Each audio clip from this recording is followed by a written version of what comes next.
and definitely in my thoughts and prayers for everybody that's down there that's affected. And I hope we can get some relief and get some help going.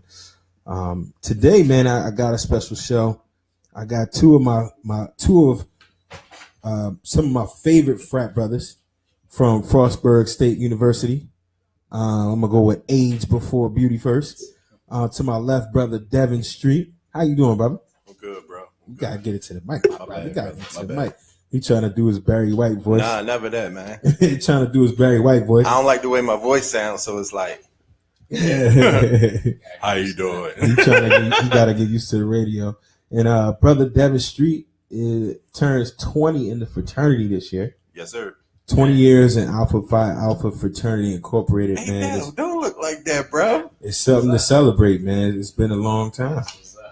And to my right, I got the good young brother, Waddell, also known as Yasin Bey, twin brother of Mos Def, and founder of V.S.O.P podcast. Very solid and original podcast out of the D.C. area. Young brother, how are you feeling today, man? I'm feeling great, man. Thanks for having me.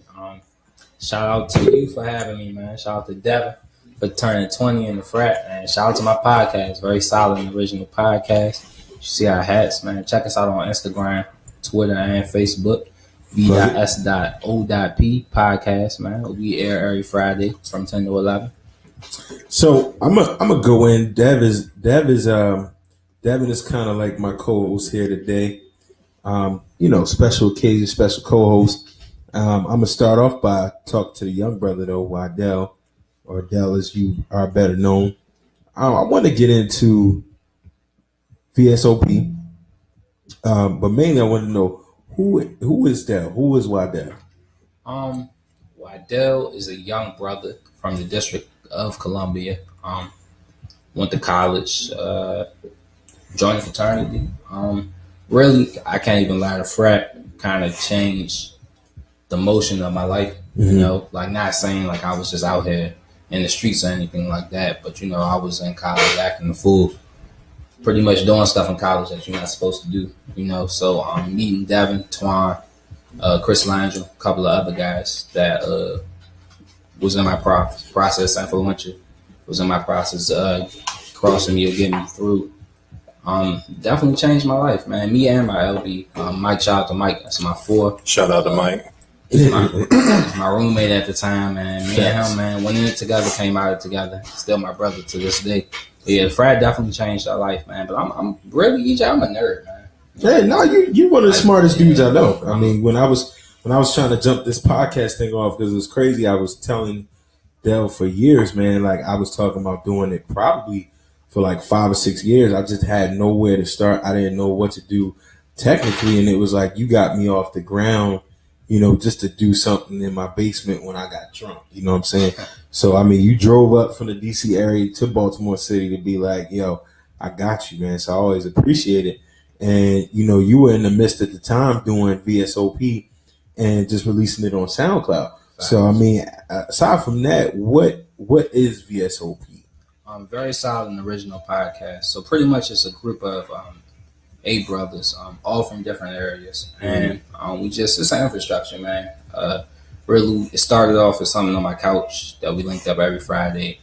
And then we got a certain look and it landed us on an internet radio show. And really, we're just trying to progress and make a living out of it, man, so we can quit this 9-to-5 lifestyle. But VSOP podcast is an infrastructure, man. Not only, of course, it's a podcast. Well, let me start from the jump. It's really very solid and original productions podcast. Okay. The VSOP stands for. So the production, meaning y'all getting into other things, and I'm going to talk about that too. Oh, yeah. Facts, definitely, man. But really, it's an infrastructure. We're trying to build pretty much our village, man, for us, our kids, and so everybody can come up and not have to go through the same struggles that we went through, man. And the VSOP name itself, does it come from the fact that you drink VSOP? Facts. It's funny how I came up with it. I think one of my group chats with me and a couple of my Mu Epsilon brothers, we were talking. I like battle rap, so I was just playing with the letters, and J Maul was like, "Yo, you should name it this," and then I just played off of what he wanted to do, and then I put it all together, man. It just worked out, bro.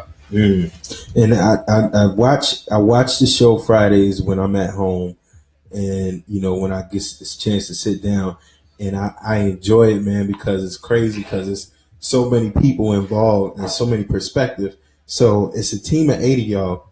Who is your team? And if you could briefly say, how y'all came together, who they are to you. Cool. So it's me, my brother Marcus, my lion brother Mike, Mike's cousins Nate, my son in the Alpha World, John and Chenadu, and my homie from Frostburg, Mo.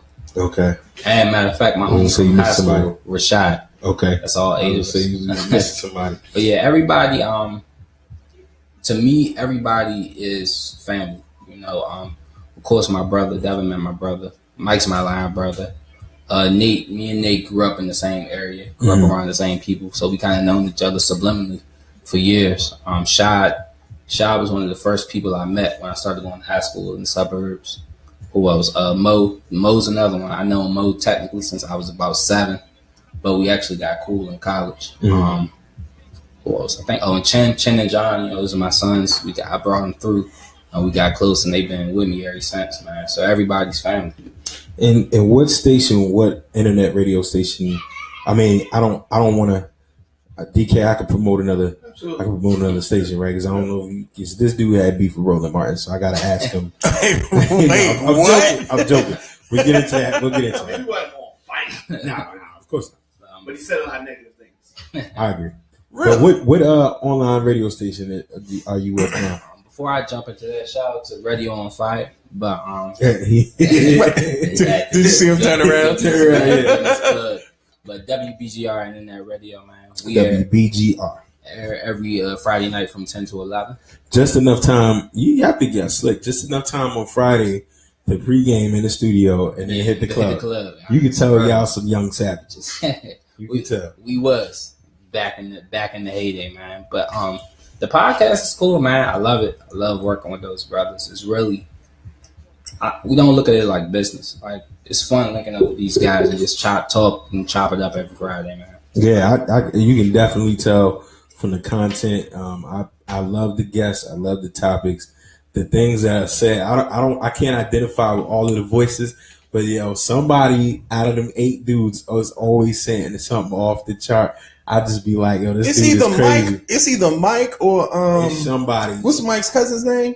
Nate. It's either Mike or Nate. Because I watch it every Friday, and I'm insane. like, what is Mike? I'm going back off of the what do you call it? The podcast where it was going on SoundCloud. So they used to say some wild stuff. But one last thing, you talked about the promotional part. So I wanted to ask you, because so it's funny switching gears. I had when my partner and I, Jennifer, started doing the podcast, we started in bars live. Okay. We started in bars live. We didn't start in the studio kind of environment. We would go to bars with people and we would interact with people. We would invite our friends out. The local bar people would come out. Dad would come out. And it always kind of turned into a battle of the sexes. Naturally, and I'm going to segue into that. And naturally always turned into a battle of the sexes because one side had one perspective and the other side had another perspective, and it would just go there. So speaking of battle of the sexes, this will be your second or third live podcast. Do you guys podcast in there, or is it just a live event where y'all get it popping? Tell us about Battle of the Sexes, September. Well, that was a hell of a segue, EJ. First off, but this is our third event, our actual first live pod. So what it's going to be is it's going to be a panel of males and a panel of females, 4 male panelists and 4 female panelists, and it's going to be a debate. We're going to be discussing some controversial relationship topics. It's going to be fun. We're going to have a little game before and afterwards. So it's definitely going to be dope. That's dope. September 30th, last Saturday of September. Yes. Which is actually, we had our first event on September 30th, 2016. So it's about a year. Yeah. Year anniversary. And what location is it going to be? It's at the Pitch Tavern. On Georgia Avenue. Is this uptown or? Yeah, I guess that's technically uptown. Okay. So yeah, come out. Tickets are $10. If you want a ticket, you can check us out on IG, DM one of us, or you can send an email to VSOP1P podcast@gmail.com, and we'll give you the instructions, man. So VSOP podcast at gmail.com. So the P goes in from the VSOP to the podcast. Yeah, it's really VSOP podcast. If you okay, if you want to be technical, that's dope. So I'm a go to my left and introduce my brother, who is a brother, uncle, friend, and rap fanatic, right here from the heart of Baltimore City, Maryland. Yes, sir. Brother Devin Street, what's going on? What's up, bro? Happy to be here, man. Happy to be here. Yeah. I did radio in college, so this is like taking me back. So when was this that? is great. When? Yeah. It was from 97 to 2000. I checked my LB on that one because me and him, I did hip hop. He did the R&B smooth groove type Who's that, thing. Tony? No. Who's that? Neil. Oh.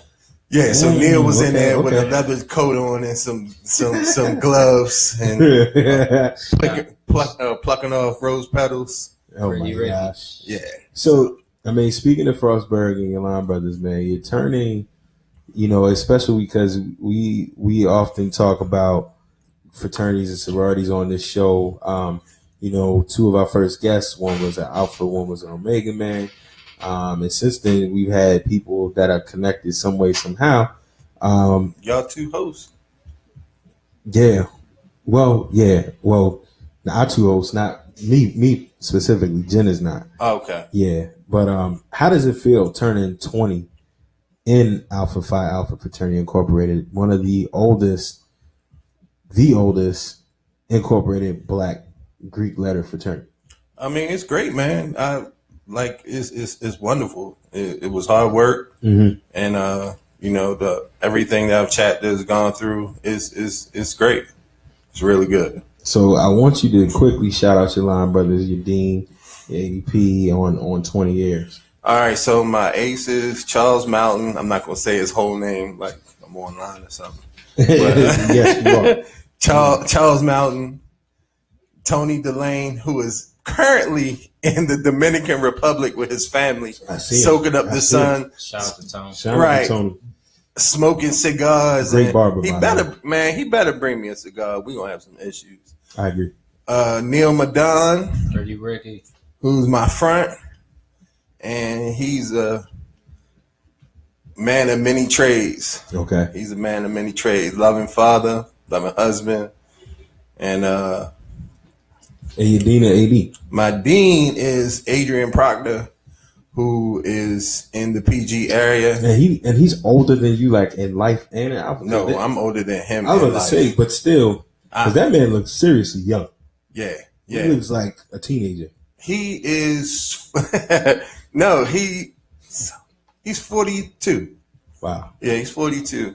Black does not crack. Right, and then we have the illustrious Akeem Jones, who everybody knows and loves. He's everybody's favorite. Baltimore City educator. Shout out to that man. Yes. Sacrificing, educating the youth of Baltimore City every day. That's my guy. Right. Everybody. I don't know one person that don't like or don't love Akeem. Like, he's everybody's favorite. That's my guy. So now that I introduce my people, man, let's jump right into it, man. Dell, you a Skins fan, right? Absolutely not. No. You're not Skins. Oh, Packers fan. I'm bugging. Yes. I'm sorry. My bad. Green Bay Packers fan. And Dev is a Patriots fan. We're not going to address that. Yeah. But with everything going on. Can you say world champion Patriots, please? I'm good. You got to show some respect. Nah, I don't have to. I'm a Jets fan. I don't have to. Moving along. Is that your arch rival, right? Yes. Yeah, division rivals. Well, to be a rival, you got to win games. Yeah. I heard go to Super Bowls. I heard the story before. Fitzpatrick, he's still y'all star? No. They have a hacky sack. No. Oh, man. Yeah, y'all didn't want to sign Or Bryce Petty. No. And speaking of Kaepernick, that's what y'all should have had. We should have Kaepernick right now. So happy I don't. I mean, being that we're talking about the NFL, Devin, how do you feel about the boycott? Well, of course, we've had several conversations about this. Offline about it. And I feel like the boycott is a positive thing. I'm not exactly sure of the direction and what is the outcome of it. Is the outcome that Kaepernick gets a job? Is Kaepernick starts? Is it Kaepernick gets a long-term contract? Like, what is the end game? And I think while it's a good idea, and this needs to be more focused to it.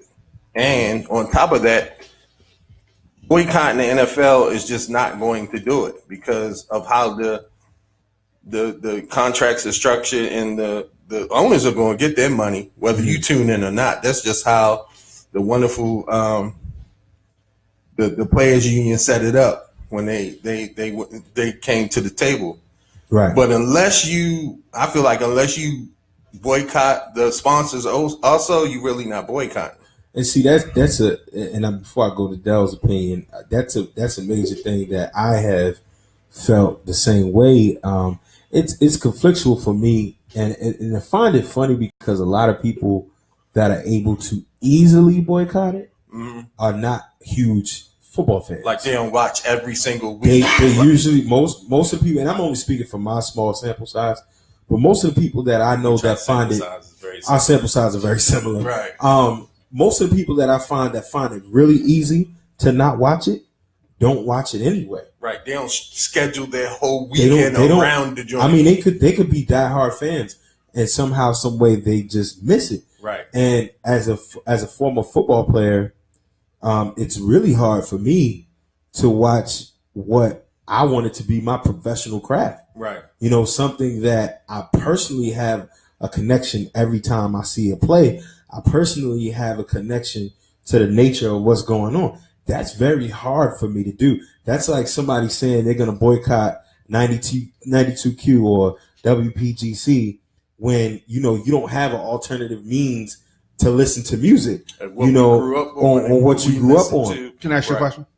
Go ahead. If you were playing right now, yeah, this is going to be an excellent question. Would you do anything different now that the protest is going on? What would you do when the national anthem came on? How about that? Well, see, that's an easy answer. And you're playing and starting for the Jets. I'm a starter. I'm irreplaceable. You a starter? I'm a starter. No, just because I'm a starter don't mean I'm irreplaceable. On the Jets, you are. Oh shit! How about let me do it this way? You're a superstar, and you're the highest paid person. That's easy money. In the Jets. Me personally, if I'm in the mind state that I am that I've been, I'm gonna protest in some way. And I may not kneel during the national anthem. I may kneel during the national anthem. I would pretty much be a more eloquent beast mode. I'm gonna do everything to piss the league off. I'm gonna be real eloquent about it. I would be like Richard Sherman. Or Malcolm Jenkins, He put up the black fist every single time. I'm doing it all. Like, that's dope. And I'm challenging people to do it with me. I'm bringing the conversation up. I mean, the NFL would literally hate me. I would literally be Jim Brown back then, not Jim Brown today. Not the Jim Brown. Not Jim Brown Jim today. Brown now. I'd be Jim Brown of the 60s and paid. But the thing that people have to understand is 1,600 players in the NFL. 70% of them are black.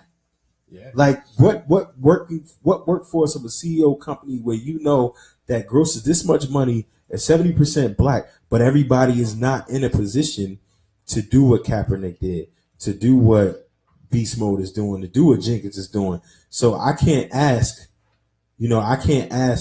the fourth string dude. Like, nobody's talking about Brandon Marshall, who will kneel with Cap. His chapter brother at that. I don't know. Does Brandon Marshall have a job right now?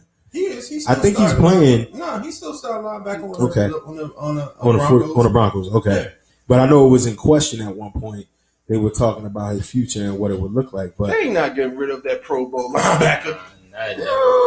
But before I go any further, I mean, Dell, you're a Packers fan. You love football.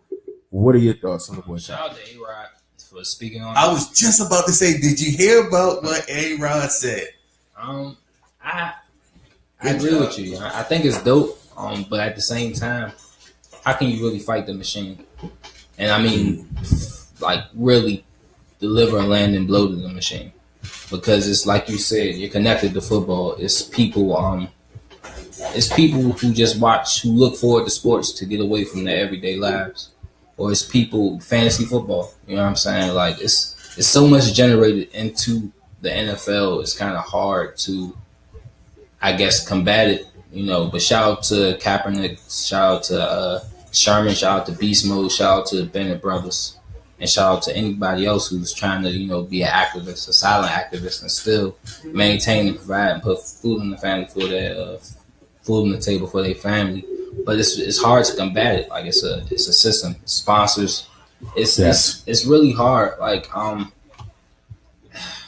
it sounds crazy, but I would say the best way is to make our own league, man. But just I mean, it's been tried. They tried with the XFL and they failed. USFL. I mean, the thing going back to that was then, and I mean, and the league wasn't $9 billion a year neither. $14 billion. I like the big three. I like the idea of the big three. Yeah, I think you can build now in this internet age. You can build something if you want. So I mean, you got semi-pro, but it's really the NFL is really no way you can mirror that. But this has always been my issue. What is our beef about? The Kaepernick beef is about police brutality. I think we put too much focus on the NFL and stand up. If they want to make a difference in police brutality, then let's focus on combating that. And that's not done in the NFL. That's not done with the owners or the sponsors. I think that if police brutality, like it was like a diversion, like it shifted. Now it's just about get this man a job. He get this man a job. He's a good player. Give him a job. It ain't even about that. It's supposed to be about stopping police brutality, which has to be addressed in government and that in that way. Not, you know what I mean? Not, I think we completely lost focus of how to effectively, attack the message. Everybody should be able to watch football. It's not about that. So we're fighting. People want to fight more for the fact for him to be able to do it than to actually change why he did it. And in some degree, I understand the premise because you're saying because it's easy. No, that's the easy way. That's one thing too. But they're also saying we should be mad at the NFL because they are blackballing this man for trying to stand for something. Now, I understand that point, and I want to be clear that everybody up here is in support of the boycott and not tearing anybody down that does, or not saying we won't, or not saying anything of that nature. I think we're wrestling with the idea. But the other thing about it is, I had a point to say, but my other thing about it is, I feel like if you're going to boycott it, let's go all the way. It's not that we feel defeated. Like somebody said on Facebook Live, we talking defeated. My thing is, I really truly feel like this. I know people personally that stop eating meat because they don't like how animals are slaughtered. They stop using They stopped using a certain product because they animal tested. Palmolive. They didn't just boycott that product. They boycotted everything associated with it. So my thing is, right, if you know that the NFL makes $14 billion a year, about 9-10 of that comes from sponsors that we know of alone, right? Why not boycott the networks they are playing games on? Why not boycott HBO for playing Hard Knocks? Because in my opinion, if the NFL is so wrong, why do we get? And the NFL is wrong as shit. It's always been wrong. Since its inception, it's been wrong. So I have 2 points. But all professional sports is wrong. Absolutely, that's another point. It's all shifted for the I had. Yeah. But if the NFL is wrong, why are the organizations that continue to peddle its product not falling by the sword as well? Why should I fuck with HBO to watch Game of Thrones if I know that HBO knows as a black consumer I may have a problem with you endorsing a league that doesn't want to hear my concerns? So I ask people, are you going to stop watching HBO? Are you going to not watch Insecure? are you going to stop using certain products? Yeah, drinking Bush, drinking Budweiser, the designer, like, then we're not gonna stop doing all that because it's too much. I think Windows is involved in that also. Windows Office Surface books. For real? Yeah. They the coaches use those on the sideline. Hey, Dominic, I asked somebody. I said that. You're exactly right, EJ.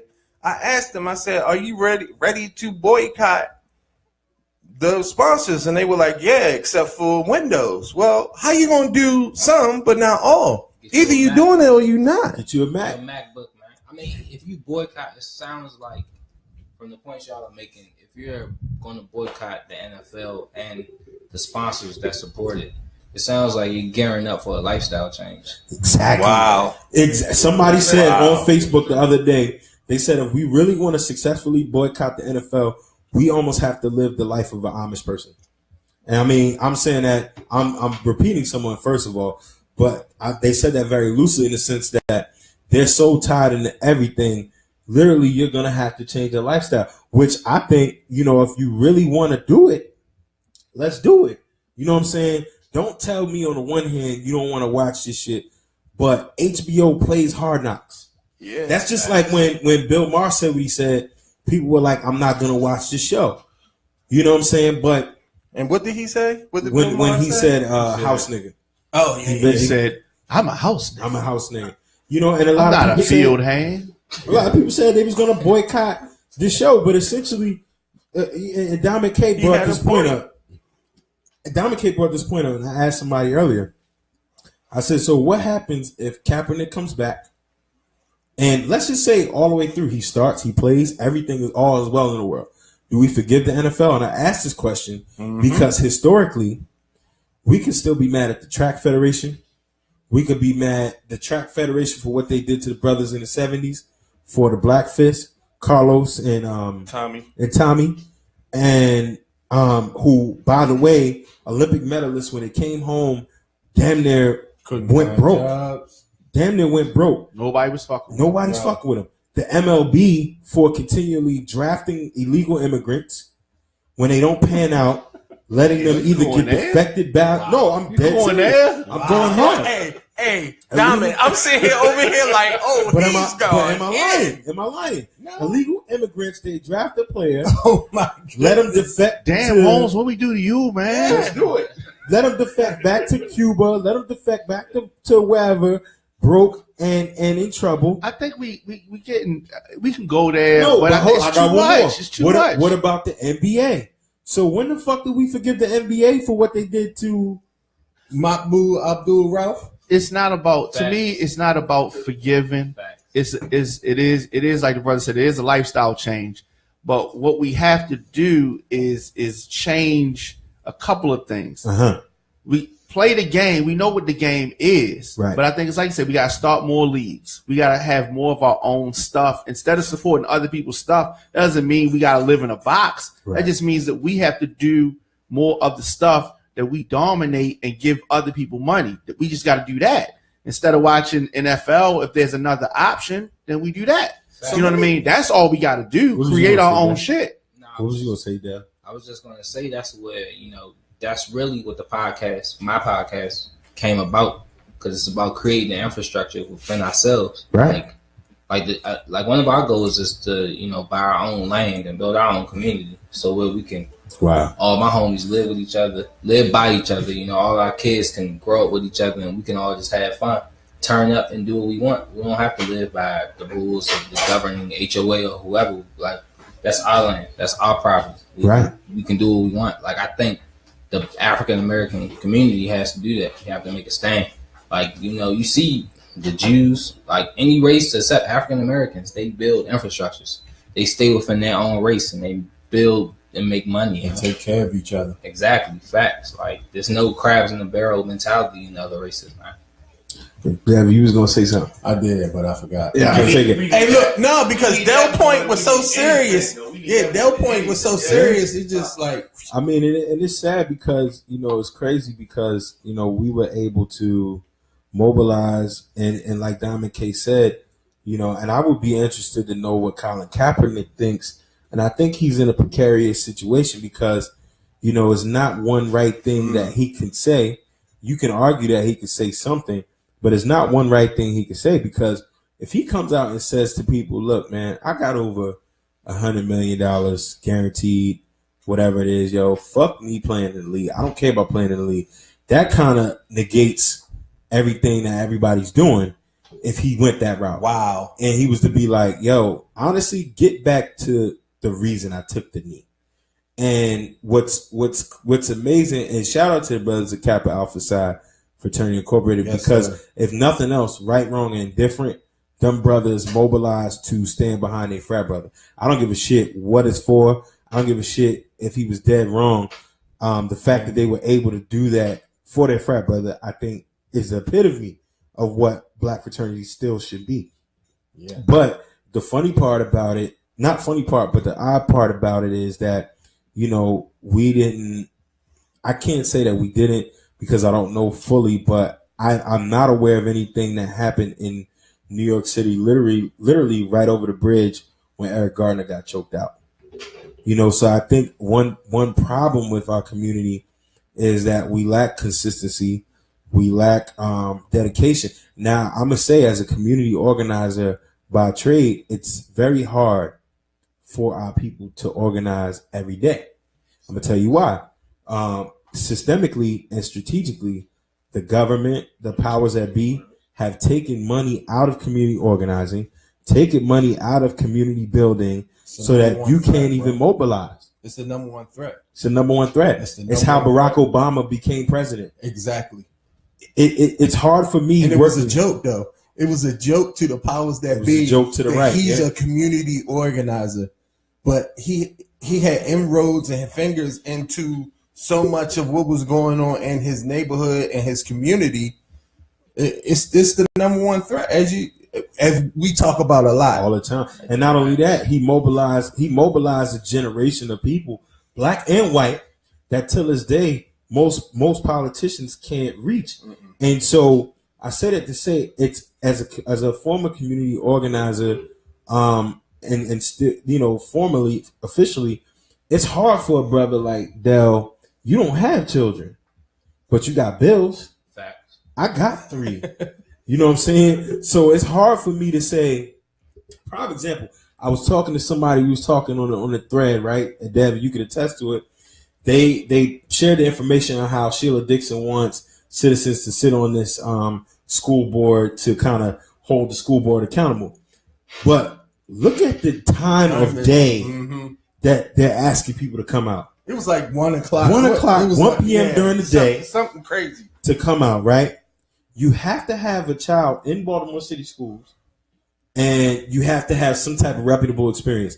How many motherfuckers are going to be able, not even getting into the municipality part of it, whether or not you're an officer or where you work or none of that shit. How many motherfuckers that work a 9 to 5 going to be able to leave their job to do what they need to do for this position that meets once a month during the day? That right there, you're systemically eliminating a large part of your population. Excuse me, supervisor. I have to go be on this board. Facts. Like you're eliminating people who's like, that's really about 90%. Yeah. You'll have that dedicated 10%.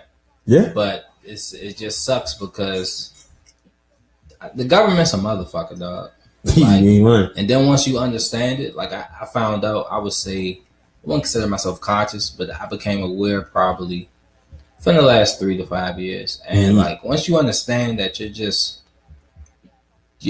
waking up, going to work every day, you're a part of this. Like you're living in the matrix. Yeah, essentially. Literally living in the matrix. The shit's just wild. They want you to go to college, get a mile high shitload of debt, then you come and get a good job just to pay it all back. Like the shit's wild, bro. But back to your initial point, like that's hard. Like nobody's gonna be able to do that. But I think something like in our generation that helps a lot is social media. I agree.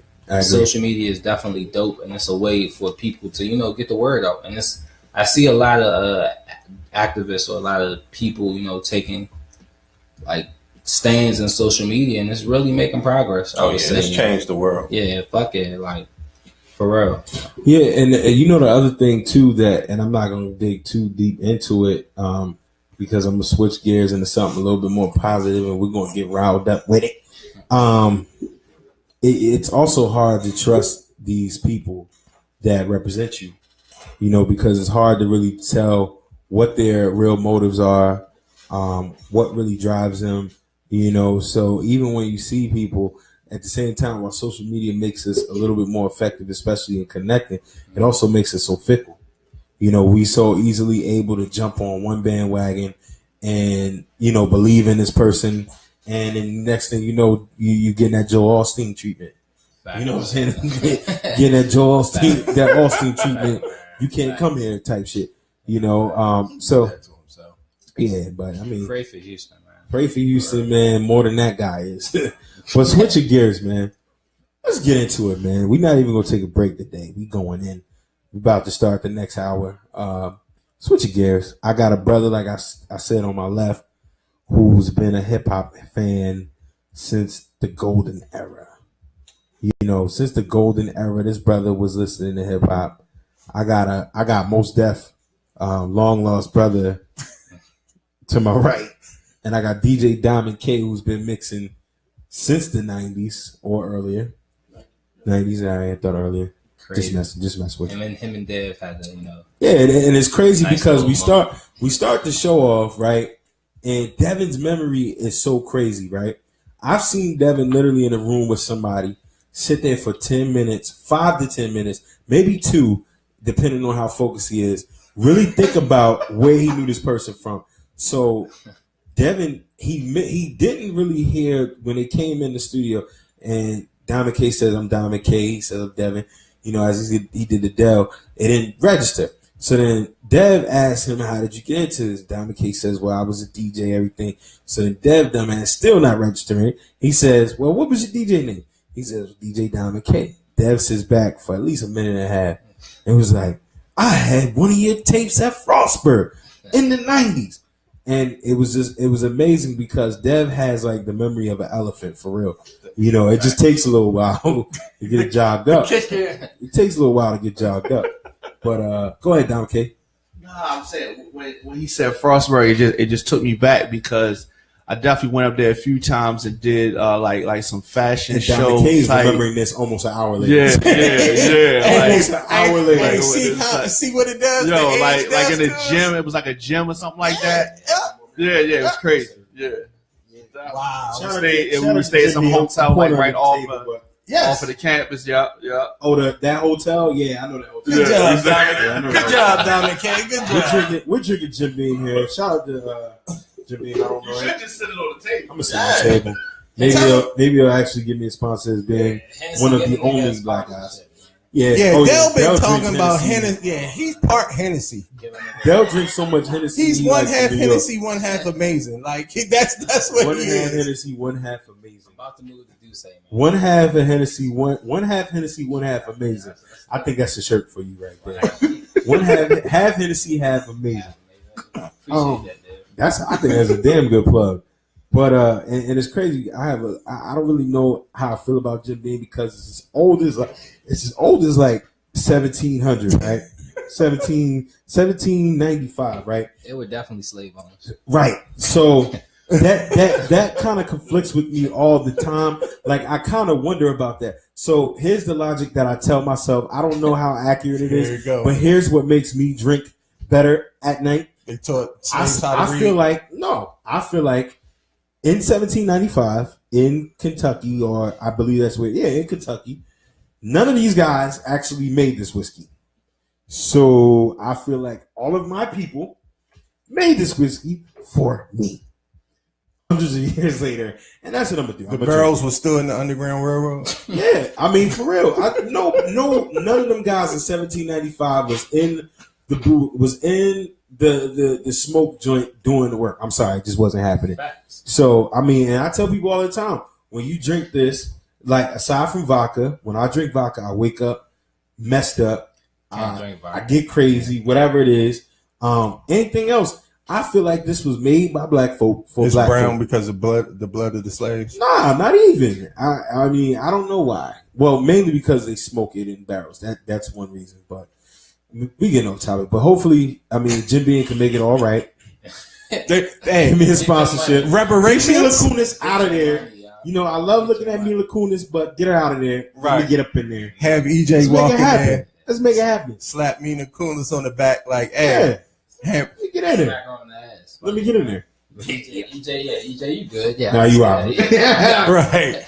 But you know, she ain't seen a black person until she was like 12. No, she said that. Like that's I'm dead serious. Because she's Russian. Dev is the knower of all random information. She's Russian, so she didn't see a black person until she was like 11 or 12. So there ain't no black people in Russia? I mean, her part of Russia? Hey, that was my thing. We can Google it right now, champ. I'm telling you, it's a fact. I agree. I'm not disagreeing with that, but I'm just simply saying that she said she hasn't seen one since. Do you think she's dated a black man yet? Absolutely not. I didn't know she was Russian. I think she's had a black dick in or around her mouth voluntarily at one time. I ain't taking that far. Devin's wilding. Hey, what's up, Akeem? What's up, y'all? But going back to my original point before we was getting into hip hop. We're going into hip hop, man. Going into hip hop. Both of you are big rap fanatics, man. So my first question was really gonna be asking about what rappers are outspoken about what's going on today, but I think we got on that a little bit, and I think the answers are out there. But how do you feel about the current rap game, Dev? I mean, you've been around. No, man, let Dell go first. You gonna let? Yeah. Okay. So I want to know as a young get to the mic. So as a purist, as a hip hop purist, I definitely am a battle rap fanatic, which I consider the purest form of hip hop. Facts. But I mean, so if you're talking about the entire rap game, I think it's cool. But let me step away for a second. I think what a lot of people, a lot of older cats are doing, they're not like actually splitting between the lyricists and then the entertainers. Okay. It's a huge difference. But I think the rap game is dope, man. You have some the young cats are not bad. Like if you want to get into the lyricists, you got the Joey Badasses. Joey Badass is my favorite guy right now. Bar none. The ASAP cats. I personally like Rocky. I like Rocky and Ferg. I like no. You don't like that? You can't get with the ASAP cat? I can, but I can't. Primarily because of they style. I mean, the Harlem guys. Shout out to the Harlem guys. Harlem guys always been different, like Kim and Pink and all that. They always been different, but they not. I can't say I can't get with them. They not resonating to my heart of what Harlem used to be for me. For what I know. Okay. But they represent the right way, in my opinion, as far as putting on for Harlem. Okay. Let me see. Well, just some young cats that actually have bars. What about Vic Mensa? I don't know too much about him. Dope. Check him out. I just listened to 2 songs of him, and both of them were pretty awesome. Dope. Okay. They were pretty awesome. Okay. Awesome. Yes, Lord. You know what? I don't. Go ahead, Dale. Nah, go ahead. Say what you gonna say. Dale. I don't like Paranoia as much as I like Kyrie Channel. Facts. Kyrie Channel was just just ridiculously good. What's a more memorable listen after a while? What do you mean? What are you gonna play more over that you want to ride and bump to? Between either one of them? Yeah. I haven't listened to Paranoia enough. Paranoia is straight. I'm not gonna listen to and bump Paranoia. I'm gonna sit in my room, probably enjoy one of my hobbies that I do at home and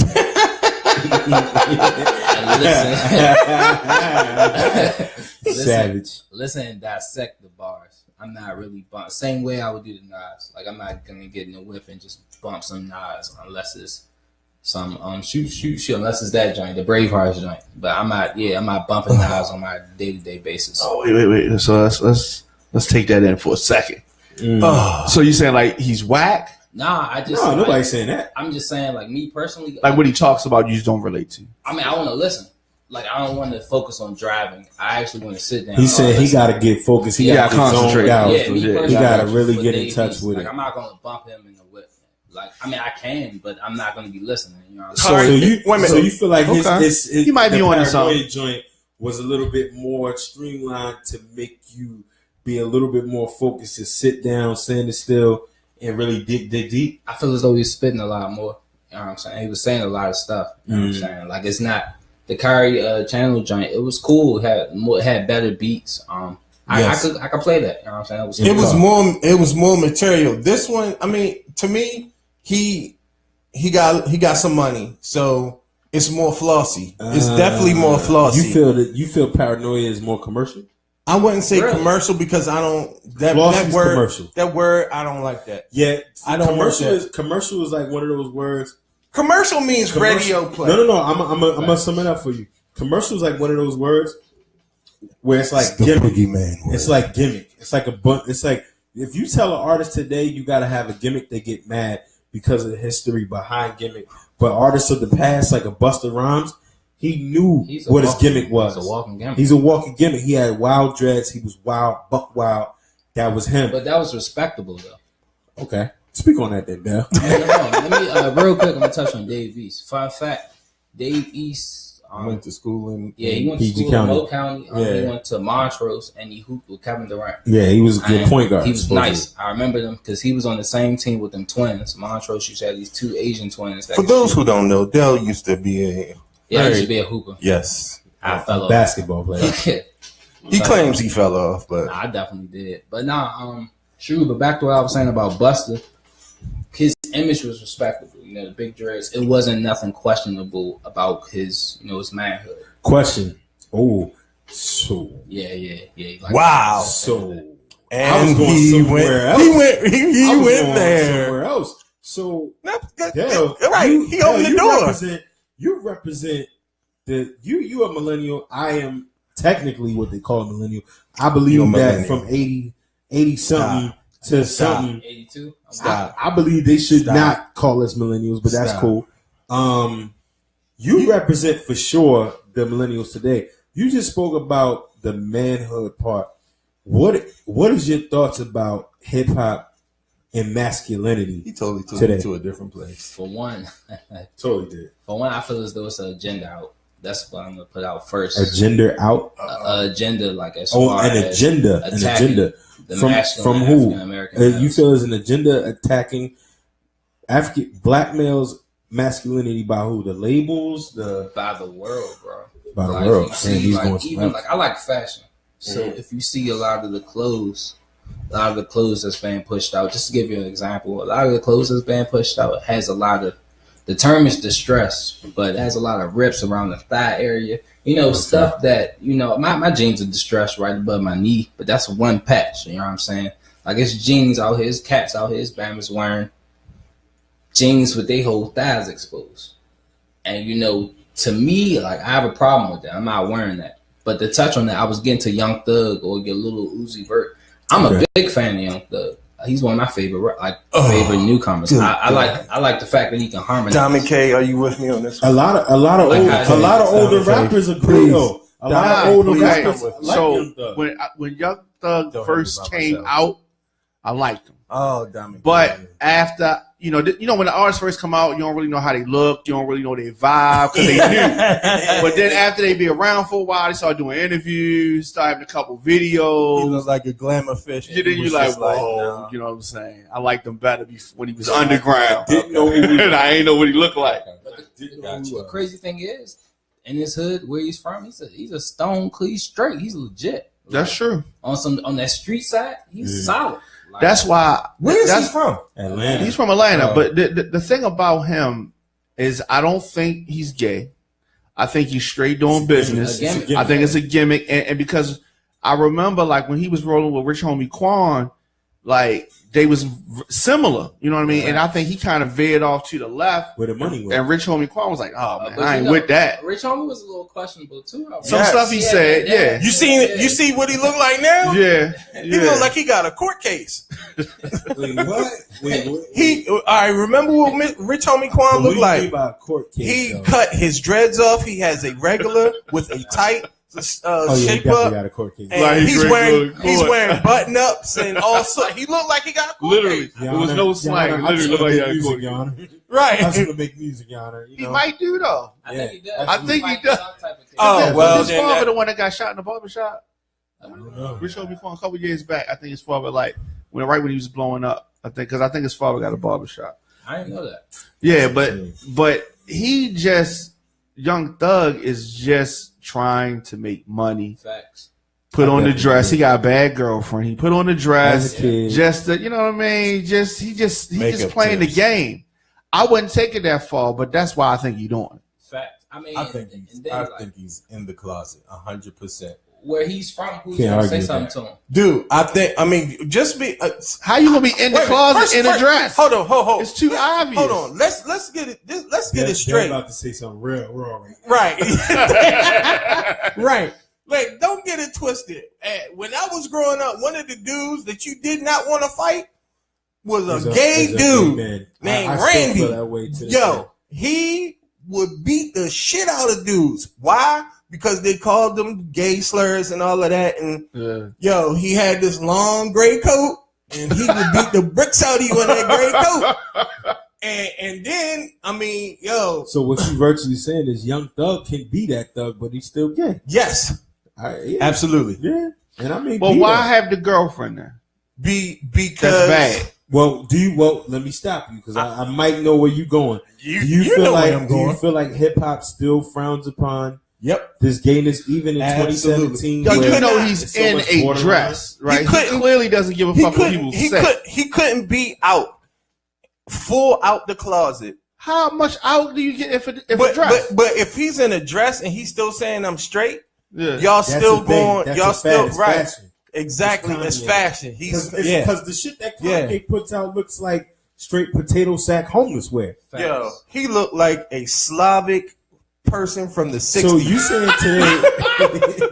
saying today? We got the word Slavic on the show. We never get Slavic on the show. Some great vernacular. You saying my bad? I apologize. In 2017, Devin, you said today in 2017, absolutely not. Hip hop is still homophobic. Absolutely, 100. Everything is homophobic. Would you still say it's misogynistic? Yes. Okay. Absolutely. What about Young M.A.?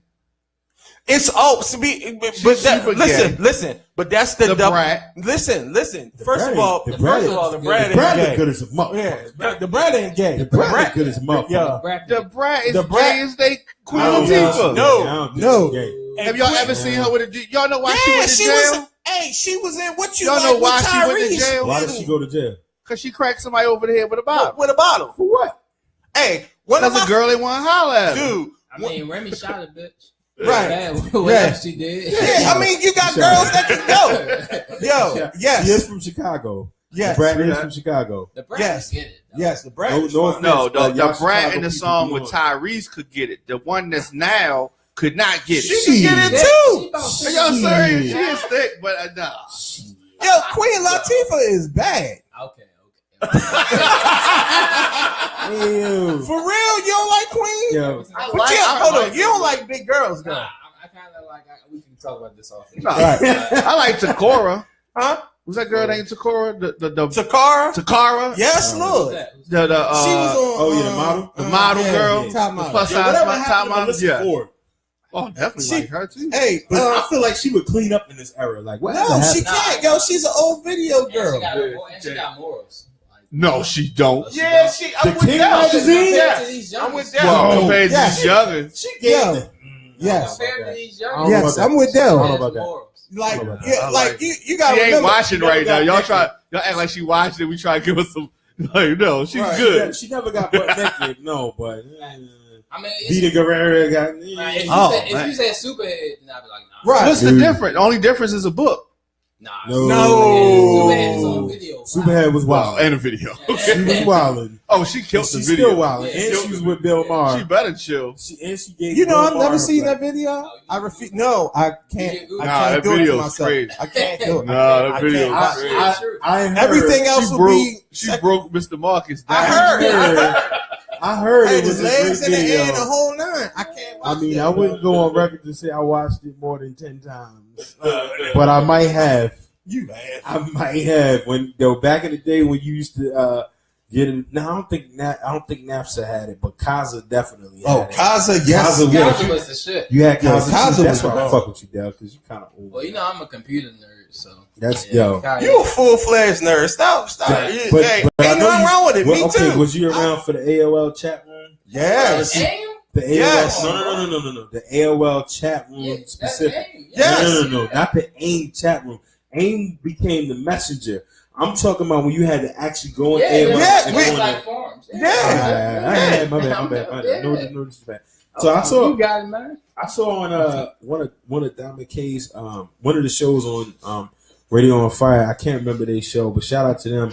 What's the guy from New York and a lady, and then the other guy from Baltimore? Oh, Beautiful Lies, Ugly Truth. Beautiful Lies, Ugly Truth. Shout out to them. I love their show. I try to catch it all the time. You know, Beautiful Lies, Ugly Truth. Shout out to them. Wow, that's a dope. And the one guy's from New York. I don't know what part of New York he's from, but they were talking about, since we talk about hip hop. Shout out to Brooklyn. That's where Jake's from. Oh my God. My sister's in Brooklyn right now. Yeah, shout out to Brooklyn. Shout out to New York. Shout out to the whole New York. But since we were talking about rap, Yo, he's super Harlem. oh, he's from Harlem. Okay, he's from Uptown. They were talking about Fab, Busta, and who else was it? Somebody else.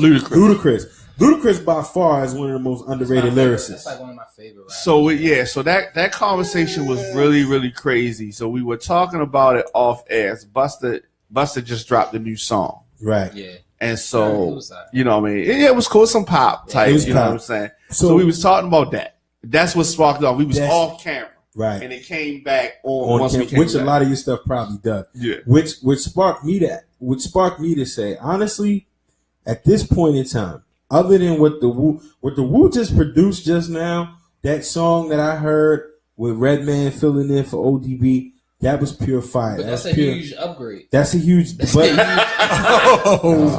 Shout out to ODB. He took kicking a man while he's down to the next level. Dirk McGraw. Hey, it is upgrade. But my thing is, right?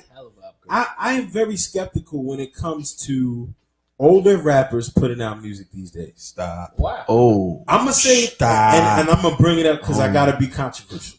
Because there's not. I listen to, like you were saying. I listen to stories. Like I want to know some shit. And it's like if there's nothing. Like Jay-Z got by with this 444 album. Got by. Told you don't. That is a classic. Told you don't. He's doing this because I'm here. That's all it is. Listen, he's doing it because of me. Did you listen to 444? I'm gonna say it's the most lyrical thing he's put out in years. Yes. It was bar crazy. The only thing, and I would go after my man. I would go after my man Michael Rappaport, who is one of the biggest self-proclaimed Brooklyn Jay-Z fans. He said it was that shit, but it ain't that head knock. And he wanted Jay to play some shit that'll be a little bit more for the Jeeps. And I get that. That's how I feel about it. I'm not knocking it. That's what. But the only take that me and Rappaport had that I agree was the TMZ shit. Like Jay basically outdid TMZ on this album. He basically said, "Fuck y'all not gonna find nothing out. I'm gonna put it out before you can get to it. And here's all my dirty laundry." I don't think that was the motivation, though. That wasn't the motivation, but it was a large part of it. Nah, I don't think so. No. Because issues that he was addressing are old issues. So it's not like it's new current shit. Stuff. That's what I'm talking about. His mother been gay. Yeah, but he been cheating on Beyonce. They been squashed it. We never. Oh, we definitely knew. The elevator. Everybody knew. Yeah, everybody knew. He never came out and said it. So he still didn't exactly say it. I mean, just think of the type of guy he has to be to name his daughter after his ex. Like, think about how ham that was. Yeah. Well, one name, but not both names. You talking about Blue Cantrell? Yeah. Facts. Yeah. But that's not his ex. That's a girl he was smashing. Yeah, that's not his ex. He didn't claim She her was in somebody. public. She was somebody. But he wasn't claiming her. That's a little savage. Wait. That's a little savage. Go ahead, Jay-Z fanatic. Tell us what you feel about That's that. like my favorite rapper. Who? Jay-Z. Well, I'm glad Really? to hear. I'm glad to hear I that, never and knew I'm that. surprised. Since when? Always. Jay-Z. I would go Jay-Z, Nas. Face, then Biggie and Scarface. Hey, Scarface. is this why? Let me shake your hand. Second of all, is that why we get along so well? Let me tell you something. Excellent Let me taste tell in you music. something. That's good. That- That's a good. Most people that know me feel like I always hate on Jay-Z. Always. Yeah, clearly you're doing it now. No. It's no. I was using him as an Always. example. Let me just say this is not a part of the bashing that I normally do. But normally, what I did from being from the Queens, Nassau County area, and anybody in New York can attest to this. And I'm sorry to all my Brooklyn family. And He Brooklyn don't like friends. Brooklyn dudes. It's not that I don't like Brooklyn dudes. Do you like Brooklyn guys? I do. I love What do you always say about You like Brooklyn Biggie? dudes? What I say about Biggie. Oh yeah, definitely. What I say about Brooklyn You like people, Biggie more right? than Jay. When I say about Brooklyn people is that they swear they're the entire New York City, and that bothers every motherfucker from there. It's a Bronx fact. don't do that. No, Or Queens? no, Queens don't do Queens that. get the money. no. That When was you what I talk said. to somebody from Brooklyn, they like fuck that place, fuck this place, fuck. Person from Queens would be like, all right, shout out to Uptown, we got money up there, we cool. A motherfucker from Brooklyn will make you feel like rap started in Brooklyn. Like they swear to God that Brooklyn is the mecca of hip hop. First of all, I think everybody does that. no, because everybody gives the Bronx do that. Everybody, I'm with the you, Bronx Diamond is K. the birthplace technically, and then you had MC Shan do what he did. But when you talk about got ate overall, He got ate up successfully- too. Yeah, when you talk Spit about out. overall successfully, the Bronx. When you talk about longevity, they really don't have artist longevity. Queens, Who don't? the Bronx. Oh my God. Okay, well, look, Fat Joe. Where's Fat Joe from? Fat Joe. Look, I'm talking about in comparison. He's from the Bronx. I no. check. It's like, If you I know. If you make a list, if you make a list, 93, he dropped. if you make Flow a Joe. list, if you Gotta make a flow, list, Joe. Gotta flow, Joe. if you make a list, right, Mm. and you put number of artists from a borough versus number of artists Queens from got the anywhere. most. Queens has the most. That's my point. Is that where you were going? But that don't mean they had the What I'm best. saying is The most Brooklyn ain't the best. believes Who had the biggest though? Right. When you have the two Quality biggest. over quantity. quality. So I'm saying quality, y'all got okay. Are you y'all got. I including mean, y'all got sales? some good ones. Are Y'all you got including LL. sales? Y'all got Are you LL. including sales? Is the question. Y'all got Run DMC. If you don't include sales, We got I'm gonna Salt kill and you. Pepper from Queens. So so now Y'all got 50. That's the biggest wait, y'all wait, got. wait. Fuck. No, that's wrong. That's absolutely wrong. He might have said Are it you was- talking about sales? Number one, No. because if No. you're, okay, This so is if you're not talking. biggest impact. All right, if you're not talking about sales, right, and we're talking about just quality of MC and Quality is impact and subjective. everything, it's Quality is relative. subjective, It's so we relative. gotta say something. Okay, Maybe you gotta go by put it sales. like this. Maybe I go by longevity, like you said. all of that. All of that is a factor. All of that is a factor. Let's take all of that as a factor. You got, if you want to talk about quality, rap skills, sales, impact. Big Daddy Kane from Brooklyn is one. Facts. Number two, Biggie. 3, Jigga. The list is over. I was confused. So if we're talking about, So are you saying that you lost already? No. Did you make the case for us? No. That's why I was just saying- confused. He's saying I'm over just saying, as in that's all we if have. you Like talking about- Joey Oh, you saying that's like it? Joey Badass is not from Brooklyn. Joey Badass goes on the list for me right now. Okay, but here's the that's thing. my favorite rapper. But right here's now. the thing. So, Those Where is three, he from? Brooklyn. Those three rappers you named Are the kills your biggest- list. Nah. Who's bigger than Kane? Nah. Besides Nas, Nah. take Nas out of Nah. Queens. Take Nas off the list. And LL, who is one of my favorites. Well, You got I like LL. LL. I don't like James Todd Where's Smith. Buster from? Busta I might figure was on that. born in Brooklyn and then moved to Nassau County, Long Island. So I mean, Long Island. Yeah. Well, Okay. Nassau County, Strong Island. So that's Okay, the okay. same place. So Buster get a half point for Brooklyn. Yeah, he get a half point. Queens wise, I'm drawn. I mean, we got Nas, we got the whole, You got Mobb Deep. we got Mobb Deep, we got Who doesn't fuck Jungle. with nobody that we just named? We got Nori and Who doesn't fuck with nobody we name? Y'all got nobody. Y'all got nothing but LL, 50, and Run DMC. That's all y'all got. Run DMC. That's all y'all got. I feel like I missed somebody. Where's Q-Tip from? Q-Tip from Queens. Tribe Called Quest. We got Q-Tip from Queens. Which does not compare to Kane or Biggie or Jay-Z. My whole point is with Brooklyn is that outside of those three. But hold up. Here's the thing. Here's the thing, right? So era-wise, right? I just gave you 3 different people who arguably, depending on the era, you can say different things. Now, Kane to me is the dopest, right? Definitely. But I bring up a guy. Where's Rakim from? Strong Island. Wandale. Okay, that's right. You know what I'm saying? I was trying not to go there. Where's KRS-One from? KRS-One from the Bronx. Okay. We talk about, and that's what I'm saying. The Bronx really don't. If you look at the Bronx list, where MC Light from? Brooklyn. Okay. You got KRS-One. Okay. You got Joe. Jim Jones. Jim Jones. Yeah, Jim Jones. Where is he from, though? He was born in the Bronx, but he was raised in Taft Projects, Harlem. But I mean, that area is only like a bridge. Okay, I'm trying to say he wasn't from Harlem. Right. Can't be an asshole, straight up. Yeah, Cam said he ain't from Harlem. Then you got Big Pun, who is lyrically one of my top 5 all time. You from the Bronx? From the South, from the Bronx. The Bronx. Was Big Pun active long enough for you to say that? Big Pun first album. This man did his homework. But that 98 class though, because I feel that way about Big L. Big L. You can't even. I don't even think you can say that because Big L never really got a chance. He got an eye for Big Pun had. He got incomplete. He never had the chance. He never really had the chance. Why not? He didn't have that whole back. He had an album. No, he had 2 albums. I didn't say that. He had very good production. He didn't have the push. He didn't have a push. He was great to get it though. Yeah, he was. His time was cut short. Capital Punishment, bar none. Fact. Top 10 rap albums all time. Well, let me ask you this, since you guys are a little older than me. So no argument there. Go ahead, Dell. I had a lot of my old heads say no argument. They definitely say that Hov wouldn't be who he is if Big didn't. And we're back. All my old heads are straight Scarface fans. I mean, I feel like Hov capitalized off the times because if you want to talk about sales, Reasonable Doubt didn't sell platinum until it got re-released.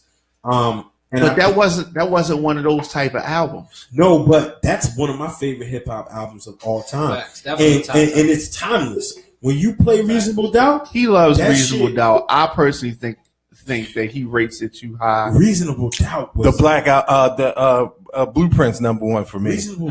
Blueprint 1? Yes. Okay, so Blueprint 1. Volume 2. Volume 2 was tough. Wait, you put Volume 2 before the Black Album? But yo, are you kidding me? Reasonable Doubt right now? Black Album. Get the fuck. Reasonable Doubt. Is that fire? I got Reasonable Doubt number 4. Yeah, I do too. I got Reasonable Doubt number 4. Reasonable Doubt. It's solid. Fire. It's solid. But you know why y'all feel that way? Because both of you motherfuckers were immersed in hip hop. And when it first came out, Dell, to your point, none of these motherfuckers in Maryland really were getting it. We were loving it. We loved it. I got it. We loved it. I got a white label of Dead Presidents when they was few and far between. Early. Was it early. Was it platinum worthy when it first dropped? Platinum? What? Reasonable Doubt? Absolutely. Listen, I got Dead Presidents single first. Right, and then you didn't hear what I was like. This is cool. Like it was like okay. When he dropped the Foxy joint, the Ain't No Nigga. I said okay, they on to something here. And you know what? And Foxy, a lot of people say Foxy don't get her just due for her support because she made that single. Who wrote her verse? I was just going to say she said the words. Who wrote? Say the words like I wrote it, anime. Say the words like I wrote it, anime. But she had the juice though because of the Firm. She had juice because Jay poured it in a cup. AZ is one of my favorite artists too. Where AZ from? Brooklyn. Okay, another one. Wait. That wasn't. Another one. But my point. Wait. My point was to be clear. It's just that Brooklyn makes it seem like hip hop wouldn't exist without them, which is just that's Without just who? blasphemy. Without Brooklyn, like hip hop wouldn't be as strong as it is without. Every borough has its influence, and when you talk about the evolution of New York rap, you start in the Bronx, right, and then you virtually move to Queens, Long Island, Brooklyn simultaneously, because a lot of the guys, Shan and them guys, were doing their thing, and then Kane and Rakim, a lot of motherfuckers said, we're trying to say Kane took Rakim's style. I don't feel that way. Oh, no. No, there have been people that said that. I definitely don't feel that way. They're two of my favorite artists all time. Totally different styles. All time. And if they wasn't in competition, I wish they could have done some tracks together. But then you got Chuck D. Okay, so they saying that we forgetting G-Rap. Cool G-Rap. I didn't want to bring up and G-Rap. Pharoah Monch. G-Rap. Pharoah Monch is highly underrated. Pharoah Monch I thought was from Queens. Yeah, no, that's like these Pharoah Queens. Monch from Queens. These Queens. Nah, but G-Rap claimed Brooklyn. Though, G-Rap's Queens. Nah, I thought he claimed Brooklyn. Nah, he Queens. From the Roots. Because from the Roots is Philly. Philly. Black Thought is Philly. Trevor. Black Thought, one of the Apologize, guys. Black Thought, one of the most highly underrated rappers of all time. Outside of Philly. Of all time.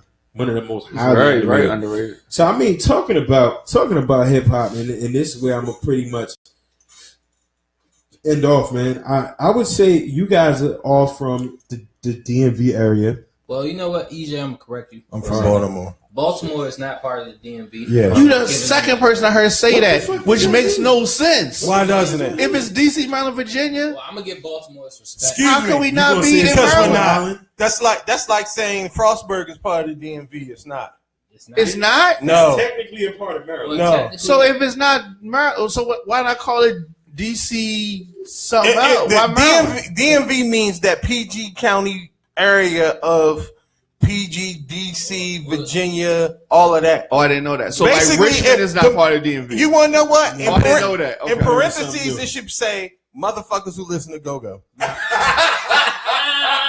Really? That's what it should say. You the first person that broke that down to make it make sense. Okay. Really, Okay. the DMV is anywhere you could reach on the WMATA Metro train station. That is a DMV. We can get to the Wow, did not know that. Because, I did it's no not diss know to that. Baltimore, but if you ask, No, we don't want to be included in that bullshit. I mean, no bullshit. I got it. I came got out it. my mouth wrong. Let's I go. apologize. Nah, No, you meant it. You fucking meant it. I know some real live Baltimore niggas. Shout out to Greenmount. Like I know some real Yeah, you live right around the corner. Baltimore Yeah, niggas. not far away. Did you not see that when you was lost? Oh no, I was balling. Like, You was trying to get where the fuck you was trying to go. Hey. You was enjoying the ride. Ask Dell, will he ever go to Artscape?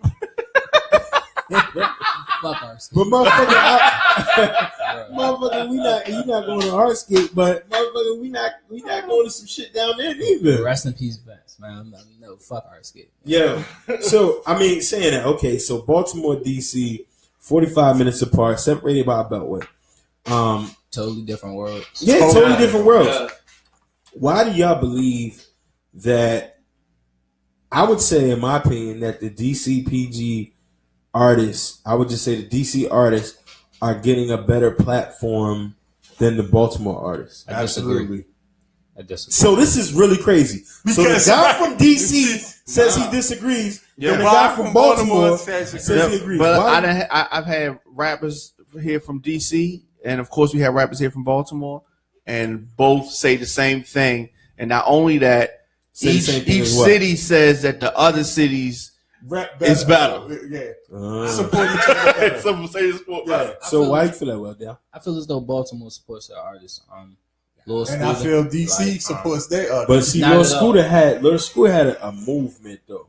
It was something different. He was doing something different. But you know how long it took Wale to get to pop? But Wale is big as fuck. Who else from Baltimore right now And is DC. on Wale's level? Baltimore We don't and have any DC. artists The on closest Wale's Baltimore person- and DC. Isn't Charlie Baltimore from that? No, she's from She's Philly. from Philly. Motherfucker, Charlie She Baltimore. got the joint from Long Kiss Goodnight. Charlie Yeah. Baltimore. Yeah. Listen, The name.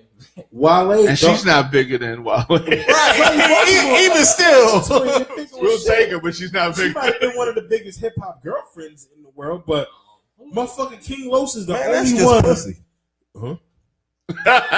What'd you say? King Continue. Los is from Baltimore? King Los is the only one that He's to me is possibly or potentially on the level of Wale. I agree. But he hasn't gotten the opportunity to shine. Nope. One, because them writers' checks are good, and he's on Bad Boy. So he's not on there. He's not on there anymore. But Bad Boy no more? nah, he left there. Get out of here. Yeah, he left there. Last year. King Los doesn't make radio hits though. No, and he can't. He's talented when as he was fuck. on Bad Boy. He's a battle rapper. But the difference between Wale and King Los, and I think that Los has way better bars than Wale. But Wale can make a hit song three times before Los can make one. There, the Ross connection, I think. Definitely not the city. Because everybody from DC and PG and Maryland, not Baltimore, Maryland, but everywhere outside of Baltimore, all them niggas was saying, all them individuals was saying, the big issue was with Wale that he was claiming DC, but he was really from PG. But y'all got, and Bama's from DC was taking that very seriously. Right? But y'all got Shy Glizzy. So that I got that vibe though. I got people saying like he was corny or like they wasn't feeling him early. I'm talking about early. Yeah, facts. And then but he still puts on for y'all area though. I think so. I think the whole. That's like saying Kevin Lyles ain't from Baltimore because he went to Woodlawn. But that's still the Baltimore area. Lyles don't put on for Baltimore. He absolutely did. People say that a lot. I mean, he does, but he don't. In the scheme of I like he doesn't really rap like I do too. I mean, the new marks for us, the new marks back in the day was the joint. Yeah, no doubt. I think that's just our culture, man. People overall as black people, or just in the DMV. Just because you got to think like I know a lot of people from different parts of Maryland, different counties of Maryland, PG. Where's Shy Glizzy from? Shy Glizzy is from Southeast Washington, D.C. He's from 30 South. Shy Glizzy has made it. Solid. Oh, he's definitely doing his thing. And then the dudes on the Crew record. The Crew, Gold Link? Nobody knows where Gold Link is from, but he's definitely from around the way. Yo, I like nobody from... All right, let's just take it like this. Not to be specific, what block you from. Who the fuck in Baltimore City right now? Besides Los. I can't even say. You got Chino MMG. Who? Yeah. Chino MMG. He's not getting that. He's not Wale. He got a nice buzz. I'm not saying he can't be like something, but he's Wale. not where Shy Glizzy, the Crew, is at. Y'all, they got records on Insecure. Facts. They are hot right now. I think Baltimore artists always say it's crabs in a barrel mentality. They always say that. Even the comedians say that. Because it's true. Y'all got any other names for artists? Like any other artists? I'm just talking about even like Baltimore singers, Baltimore artists, whether they rappers or what's her name from Baltimore? She looked good too. I used to love her. She on the radio now. What's her name? Lil Mo? Yeah. Nah, she from out your way. Lil Mo from Baltimore. Nah, Little she's Mo not from Baltimore. She's like what you call it with the L? Laurel, somewhere out that way. She's not from here, but she claims here. She claims it, and she comes here a lot. Yeah, but she's not. Yeah, she's not. But see, Lil Mo's a single one, and then you going back like she is not 15 years. She's not single. No, singer. Oh, singer. Okay. No. I know she's not. Did you say 50? No, I said 15. Like her heyday literally is 15 years ago. That's why we talking about Fabulous. I was saying Fabulous only can have a hit when it's with somebody else. His mixtapes. His mixtapes are fire. Except for Breathe. But I mean, Fab never really did. Diamond, I'm with you on Fab. I mean, Fab first album was Fab first album was kind of moist, man. Really? You know what I mean? It's kind of moist. To me, he fell off once he stopped fucking with Clue. But Clue was making him hot. Even Clue was on all over the first album. He just was. They took it to that commercial level. But shout out to Fab though. This motherfucker's like 17 years old from his debut, and still to this day is selling college shows. I'm saying because he's fly. He you know what I mean. His gear's always tight. It's like. Gear, you know, his rhymes are good. It's just that terminology of a man. Yes, gear. His gear is tight. In the 90s. What's the equivalent for gear? What do you say? What's your equivalent for gear, Dell? What is equivalent for gear? What like y'all clothes? See, I'm about to go get Y'all threads. I'm about to go get Threads. I'm about to. I don't know. Yeah, gear still applies. I don't think V.S.O.P. is very upset with you, Mike. Now, Mike Yo, has that's what I'm 3 saying. different synonyms for gear right now. Right now. Definitely Not gear. Okay. Gear is the feline starter. Okay. His LA Yes. gears are not tight. Yeah. So LA gears, yeah. The light up jumps. See, I've been bubble around. Joints, Right. the bubble joints. Yo, the they most also savage thing they I also ever said they seen- want you to get back. Will said he wants you to get back to what you was about to say about rappers needing to hang it up after a certain point in time. I just honestly feel like, man, Whoever Will is I feel like 444. I feel like if they don't have so what I was saying about Jay-Z, I feel like he made it relevant because he told us some things that we might have speculated and we just never officially heard him say it. So his story was fresh. Now when I listened to the Lox album, Filthy America, that shit was hard. But it was like at a certain point in time, garbage. you're terrible. At a certain point in time, it's like there's nothing you can tell me new. And like where I like the Joey Badass album, he's made the most conscious and most relevant album because he's talking about some shit. What I want to see old rappers do, and 50 suffers from this, get the fuck out of the way and promote these young guys. 50. I cannot believe you just said that. So you want to hear another 50 album? No, it's not that. It's I not didn't that. want to It's hear a the difference. So first there's a 50 difference. albums. So Came in the here's crowd my crying, point. fussing. Why? We This is ain't why we having say the crab. This is why we got the crabs in the barrel mentality. This is what it really Good means. job. So hip hop does this, and if we don't check it, it will be over because All right, rock man, and where you roll, about to go? rock All and roll Nori says does this on not his do podcast this. Yeah, all the Nori time. said this on the and I've podcast. been saying All this the for time. 5 years. Rolling Stones, all those, Led Zeppelin, Oh who- my God, Kiss, I mean, John, and all right. those YouTube. groups. That's all Uh-huh. old, right? The rock and roll fans, they buy introduce their them to their shirts, kids. These people are kept at a high Generations esteem. later. But that's not my. But we got to do that same thing. So I'm not saying that. why our artists Let's- got to be old? No, I'm not if they saying can that. still get it, No. get out You the take- way. you taking Push out me of out the context. way. Taking out of context what I'm saying. No, I'm not saying most when, of them say when that. Rakim comes to the soundstage. I ain't talking about that. No, hear what I'm He saying. can't drop a new album if he wants to. I'm not. That's what I'm talking. That's what I'm talking about. No, so here's the difference. The old rock legends, they don't really drop Because they touring. new albums. They Yes, tour they with old do. shit.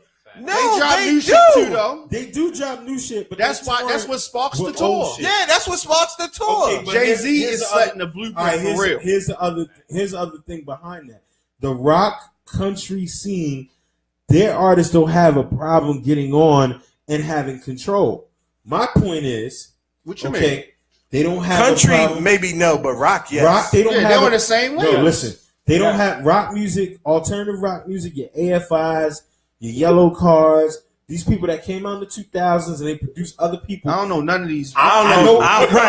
Listen. Right. He need to be talking about like Doors, Listen, Led listen, Zeppelin. I'm following Groups we rock. know. I'm following rock. No, So that's you- that new rock. Hold up, listen.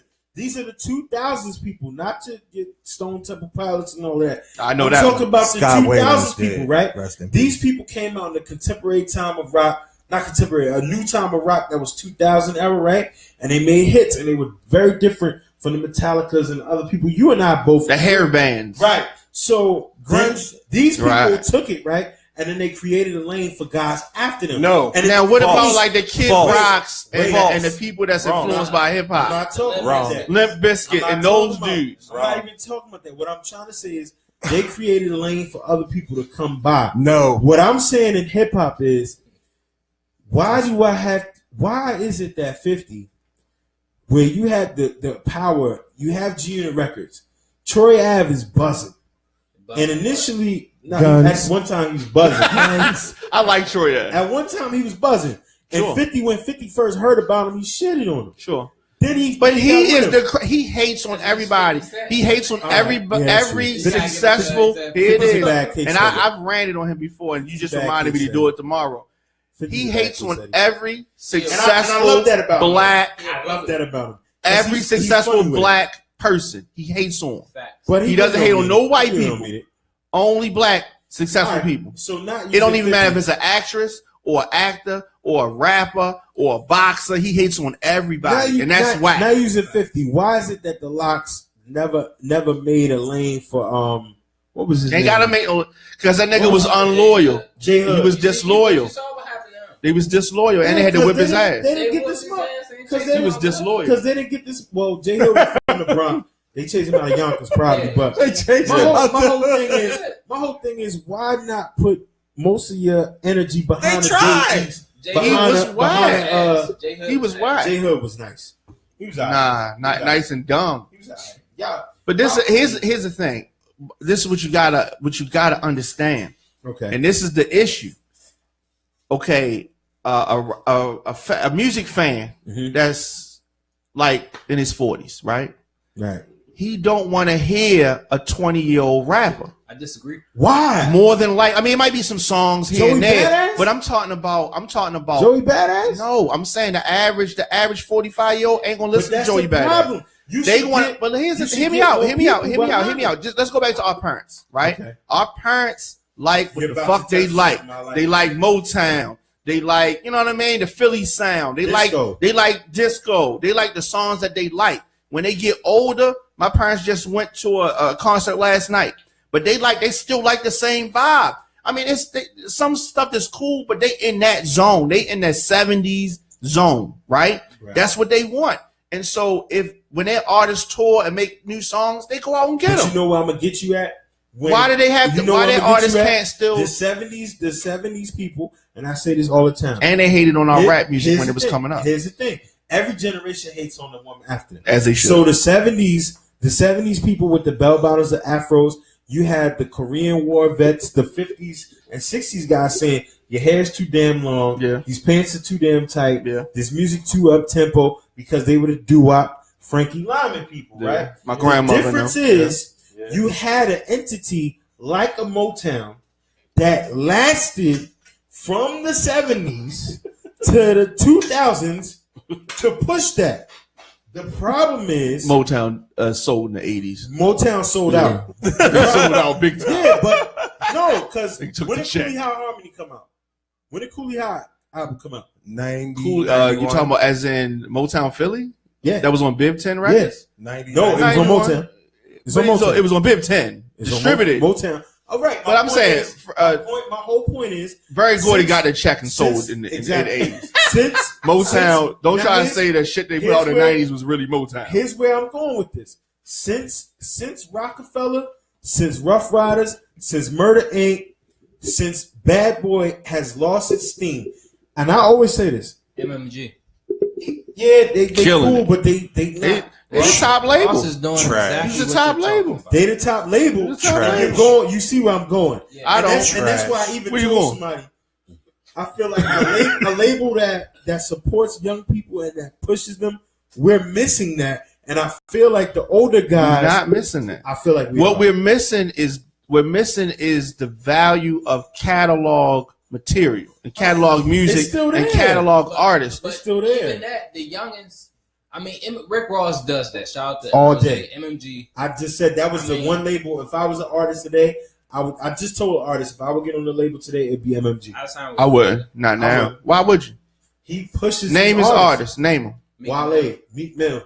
It's only 3 that you can name, and he's one of them. And in fact, I mean, some of them guys don't even deserve a shot. I'm saying they don't. Which was Gunplay. I mean, all of them. Everybody eventually becomes Gunplay. What other label? Okay, they got 3 artists on that label for real. For real. They got 3 artists. What other label would you go they got Ross. They got Wale. They got Meek. What other That's label it. would you go with? No, I would be independent. Yeah. Because in this day and age, you can be independent. Even Jadakiss, who's independent as the Locks, said, "I'm never going away from that fucking label money." He don't want to do the work though. Yeah, but that Jada, you know Jada's problem. Generation? Jada's always had one problem. It's a major problem.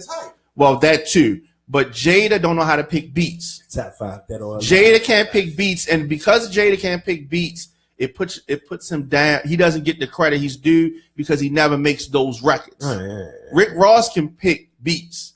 He's had longevity because he can but pick he beats. Also, outside from a and he knows standpoint, the former. He supports his artists. That has nothing to do with nothing. I mean, it has a lot to do with it. The youngest Cash Money. He was. We're not gonna talk about. He's had longevity. And Lil Wayne is. I'm saying, Cash.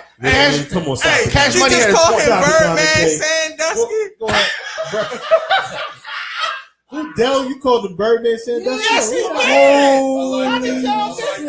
Shout out to my man. I heard it, but I didn't hear it. Shout out to my man Frost. And shout out to Hashtag Birdman Sandusky. Shout out to my big homie. Hashtag V.S.O.P. podcast. Hashtag Birdman Yes, Sandusky. please. But real live, what's good, X? Man, real live, these youngins are not approachable. And I can tell because I look young. Spit that knowledge. I'm about to be 28. Spit that knowledge. But I can't even approach them. You said you look young? You are young. I'm telling you, I'm getting old. But he's talking about like an 18-year-old. He's talking about 20, You're not 18. even 30. I'm getting there, man. Getting there. He old soul. And that's Yasin He's Bey, always been little an brother. old soul. But once again, you still haven't answered this.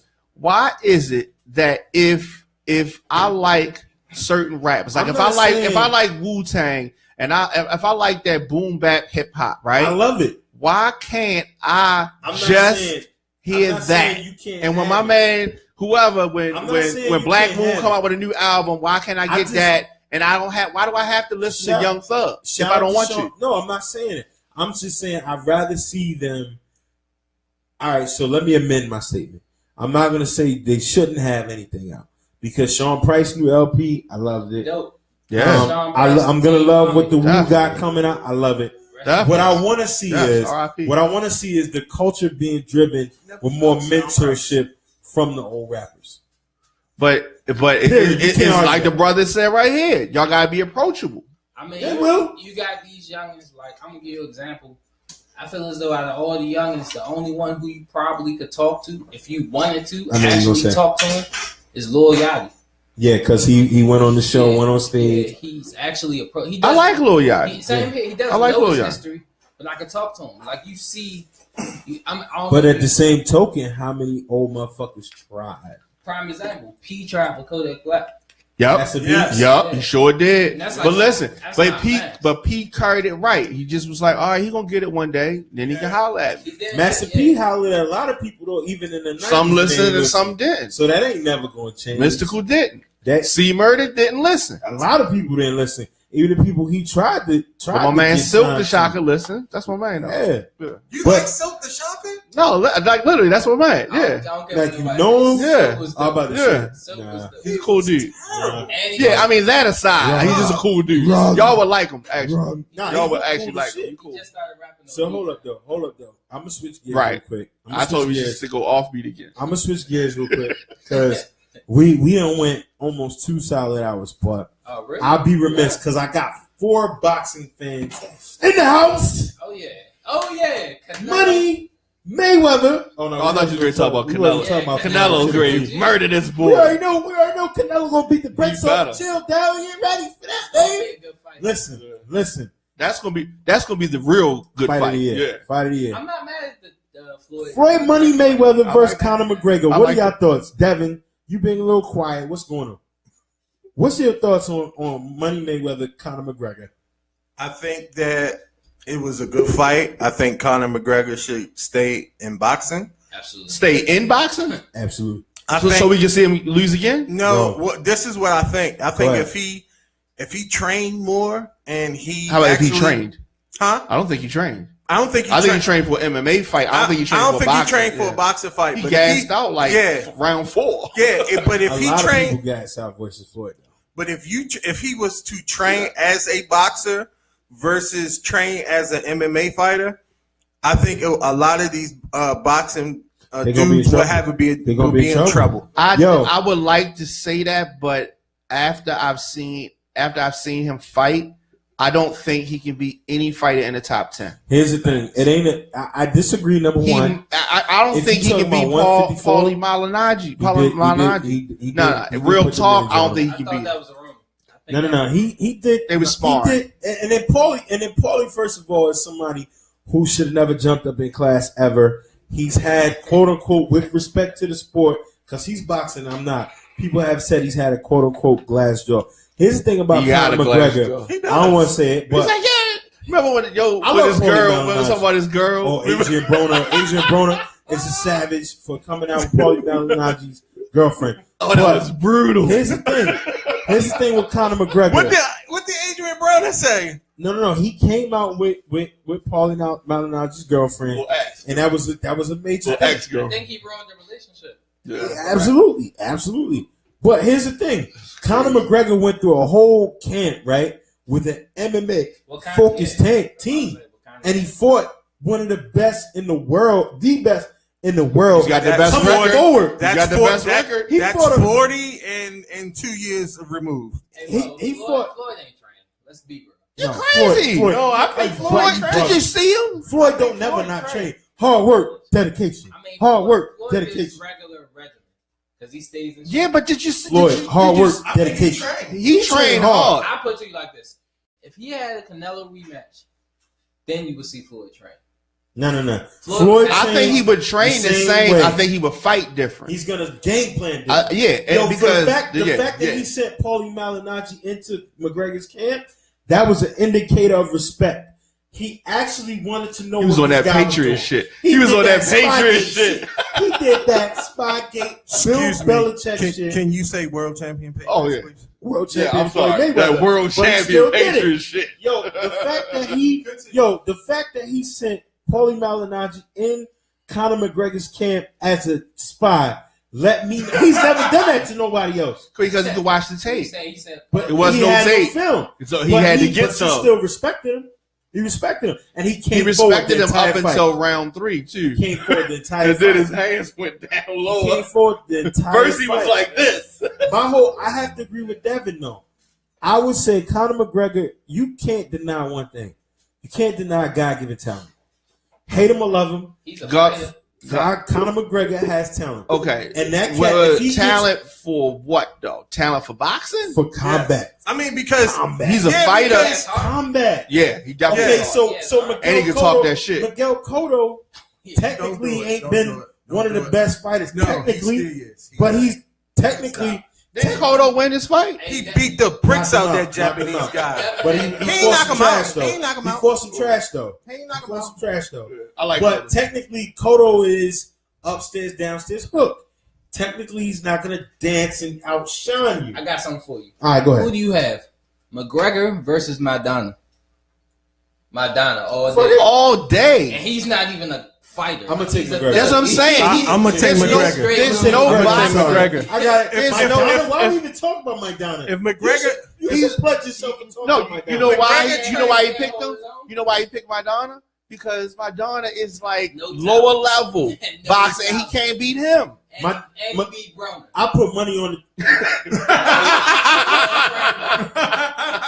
but Adrian Broner is his worst enemy.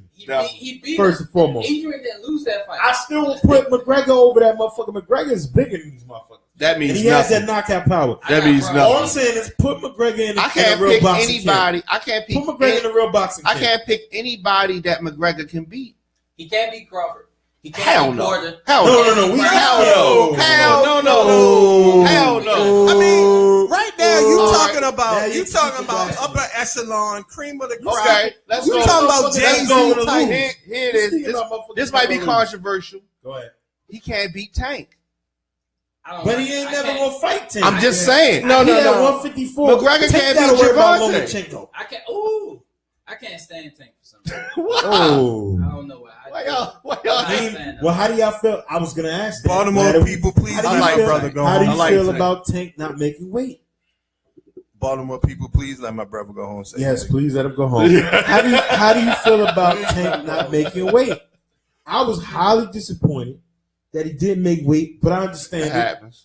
I understand it. You basically telling us you're gonna move up. You don't really give a fuck about the belt. Pretty much. But stop. Yeah, absolutely. But stop taking Floyd's PR advice and saying you don't know shit about Lomachenko. That's his promoter. That's the bullshit. He's following in his footsteps. Nah, Floyd. This is a world champion. Nobody. So wait. People say that he did. Yeah, people say that he did. I'm not a Floyd fan. The only person Floyd ever ducked was Pernell Whitaker.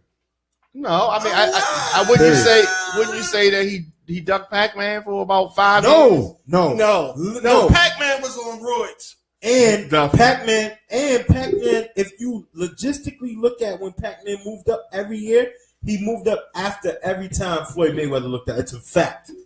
That's a fact. And he got that ass whooped. And he got that ass. All right, check this out. I know we switched for a minute, but I always have to take the opportunity to shit on somebody with no discipline. And it's in the UFC. Give it to mess up the big check. After check. Tyrone Biggums, because I'm a big Daniel Cormier fan. I love John Bones. Me too. John. I love every minute of this dude. We got 3 Daniel call him Biggums on this show. We going off script right now.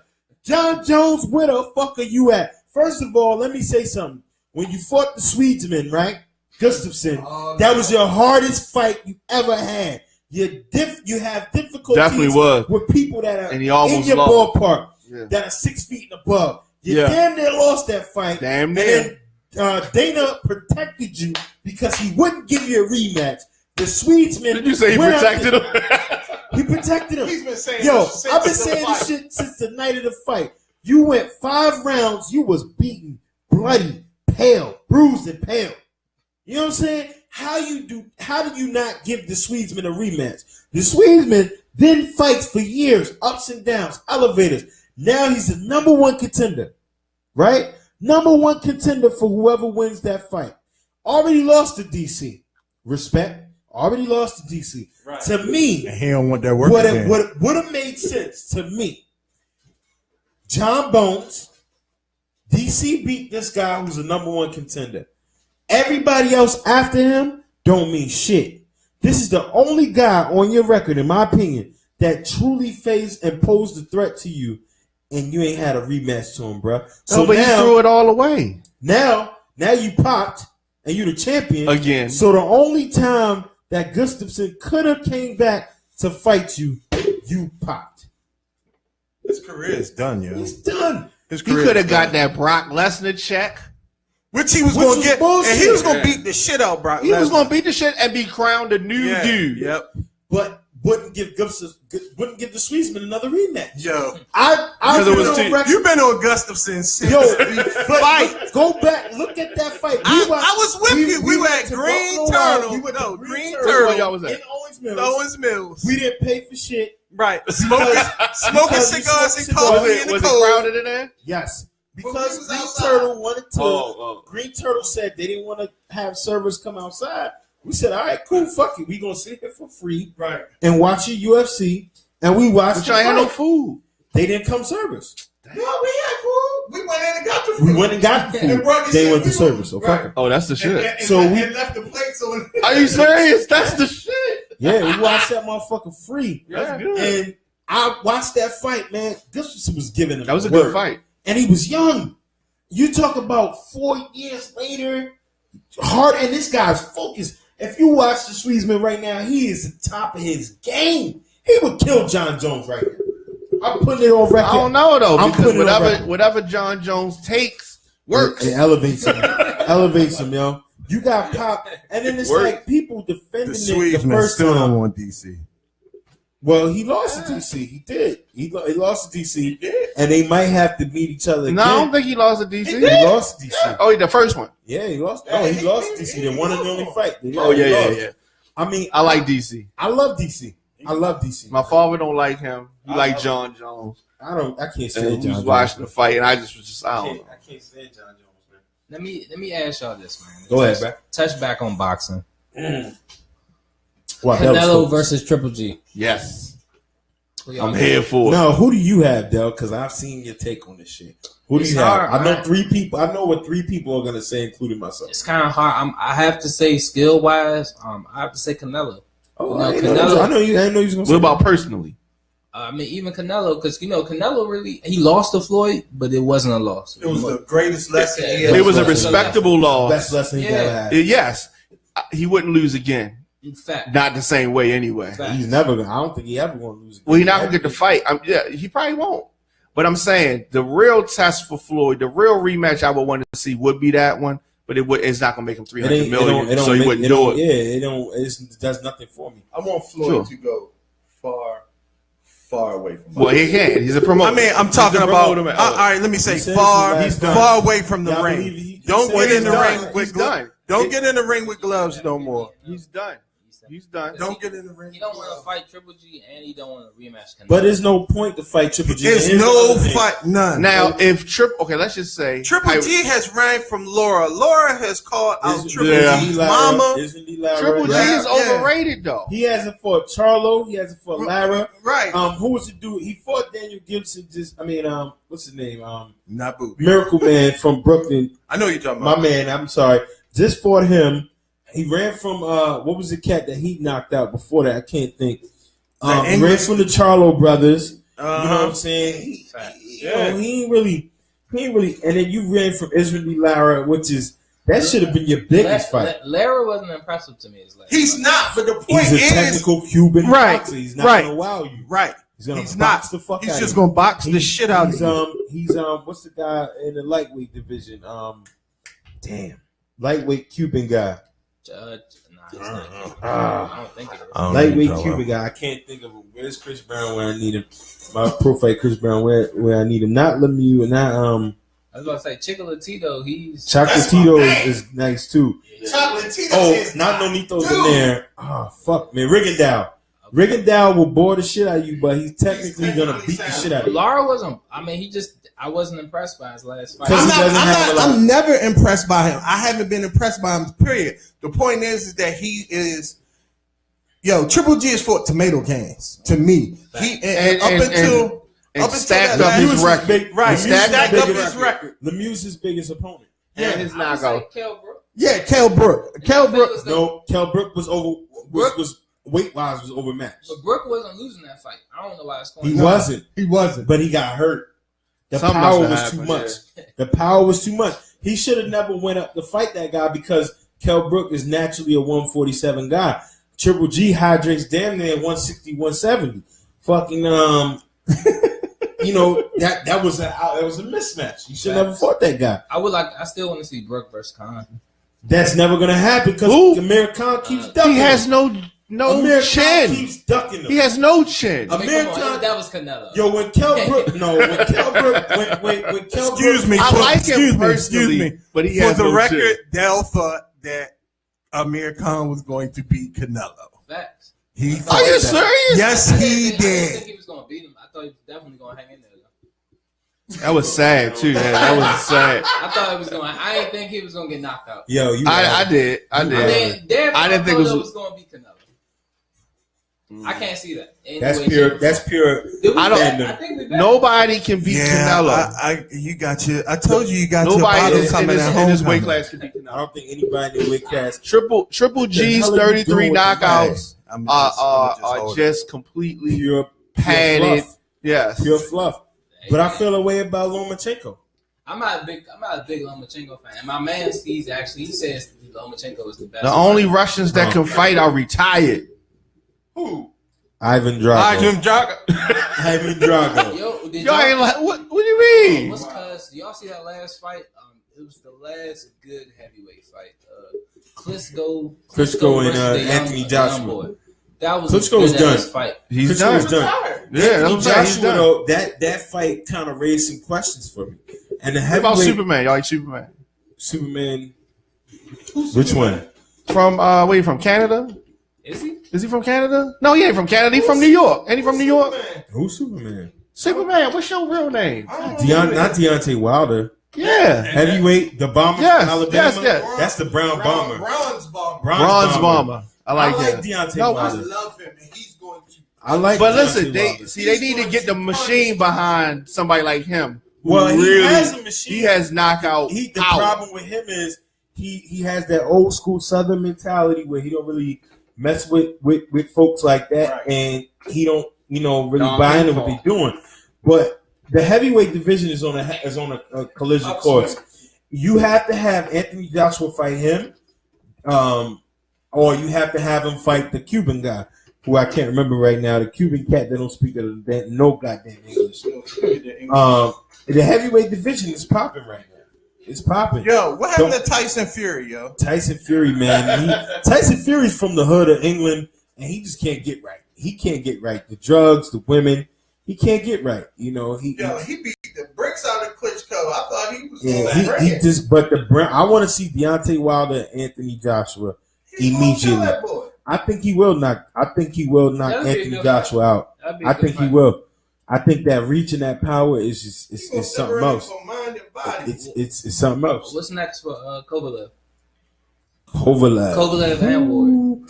Andre Ward and Kovalev are never gonna do it again. Kovalev is talking this shit about moving up the heavyweight, I heard, which is fucking ridiculous. His hand's heavy enough. No, it's not. It's not. So? Absolutely not. Absolutely not. I don't know what's next for Ward. Like, who does he box? Facts. It ain't nobody. Like, he should. I want to say him versus Triple G. No. Triple G got to make that jump, but he has to survive Canelo. If Triple G can't beat Canelo, he has to survive Canelo. I don't think Canelo could. I think Canelo would crush Ward. Be a good fight. Now this it would be a good fight. Hell, Canelo is my dude, and I like Ward. I think it'll be another Cotto. Cotto was too small for Canelo, and I think Canelo's gonna be too small for Ward. He's definitely too small for Ward. Ward's flat than that. Nah, he's still too small for Ward. Canelo is like 5'5", 5'7", 5. You know what I mean? Yeah. In that Floyd area, Ward got the reach, got the power, got the swiftness. It'll be like Canelo fighting Mayweather the first time with somebody with knockout power. Ward don't have knockout power no more though. At that body differential, he's gonna feel it. You don't think he does? That's what I was talking about. Adonis Stevenson. He's not focused, man. Yeah, because he should have been fought Triple G. Yeah. And part of that is not Adonis Stevenson's fault, but Haitian Canadian. His promotion is not right. What? Haitian Canadian. His promotion his team is not right because he's been inactive too long. He should have been on the Triple G warpath. Yeah. He could have. I think Adonis Stevenson, his chin has been tested. His boxing ability and his power, I think would have been if Triple G were to dismantle him, I'd be like, all right, cool. He's up there. He's in there. So what does Triple G need to beat Canelo? Knock him out. You gotta knock him out. Knock him out. That shit he just did with Daniel Jacobs was not enough. Not enough. Unacceptable. Not enough. And Daniel Jacobs, the miracle man, shout out to Daniel Jacobs, Brooklyn's own. Never really been a knockout. He's a knockout guy, but never really been a knockout artist. Canelo is coming for blood. Period. Facts. Period. And if Triple G somehow beats Canelo, I would never say another bad thing. Are we? Well, I said a lot of bad things about him. Are we predicting a knockout? Yeah. Are we predicting a split decision? I think I'm going split decision. 5th round. Canelo. 5th round. Canelo? Because I don't know what Triple G's chin is. I say 7. How's Canelo? I say 7. Yeah, I was about to say Triple Canelo's chin. I don't really. I feel like Canelo's He's been hit. He's been hit a lot before. Yeah, he's been hit. It's just, but he hits hard, and he hits hard. He hits hard in real life. He hits not hard too though. They say Triple G hits like Kovalev. Yeah. They say all of the Russian guys, even the guy Alexander, whatever his name, the cruiserweight guy or light heavyweight guy that just fought recently. They were talking about he's the next guy to dismantle. He's the new dude. He's the next guy to dismantle Ward, and he put out a horrible showing this weekend. Terrible. Horrible showing. I liked him on his last card where he fought on that Lomachenko joint in DC. I'm not that big on Lomachenko, to be honest. I think Lomachenko should fight Berto. He should fight Andre Berto? Really? Yeah. No. Berto's 130-ish, right? I don't want to see. No. I want to see him fight Broner, maybe. Yes. I want to see him fight. Salido beat him. Right. Salido smart. Shout out to him. It's like, fuck you. I beat you. I don't want to see you right now. Bye-bye. I want to see Tank. I want to see Tank fight him. But ultimately, so do you think Bud will fight him? I was gonna say this. Ultimately, if you're in 130 to 135, ultimately, my brother, you got to see Bud Crawford. You're gonna have to get that ass whooped by Omaha. Crawford the truth. You're gonna have to go to Omaha, Nebraska, where they body food. Hey, look, I put the mic down on Bud Crawford. Is Crawford the most electrifying boxer? Yes. Right now? Electrifying, no. Yes. Most technical, physically punishing, savage. No, Yes. I don't even think he's that. Yes, he's a savage. Butter Crawford is a straight savage. He's awesome. He stalks his opponents. Motherfucking, He's awesome. persistent. All of that. He's He's the complete package. What's next for Crawford? I want to see him fight a couple of I people. want to see him fight the Floyd. world is his oyster right now. Because they were talking about Pacquiao at one point. He's going to murder Shit out of Pacquiao. He's going to Beat the shit out of They Pac. talking about him fighting Tank, which Tank does not want that right Tank now. can't talk Crawford until you beat Lomachenko. Period.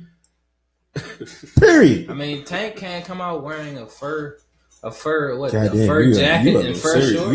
You a little serious. He was just trying to floss on it. Yeah, money team. I mean, come on, bro, with them shorts. Come on. Yeah, It was leather too. I know they was heavy. he got a little. I know he Hollywood. was heavy. He did get a little far from up to boxing. On You that going one. He in did on get a little Baltimore Hollywood. right now, huh? But- I mean, shout out to Baltimore, man. I know some real good people. You in love Baltimore. Shout out to You love Baltimore. Baltimore. Hey, what's up? Some of your favorite. Yeah, I'm about to say some of your favorite people from You Baltimore. love Baltimore. You love Baltimore all day long. From the county, but yeah, shout out to Yeah, Baltimore, he's from the man. county.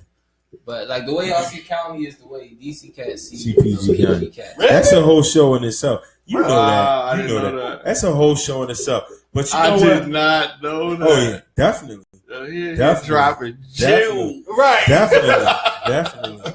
I mean, I would say the same thing about New York City jurisdiction versus Long Island.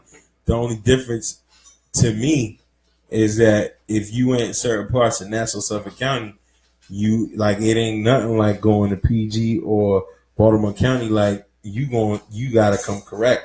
Like the name Strong Island historically comes from what I was told from the OGs that when motherfuckers came out there to Nassau Coliseum and he was on that rowdy shit, they left really unhealthy.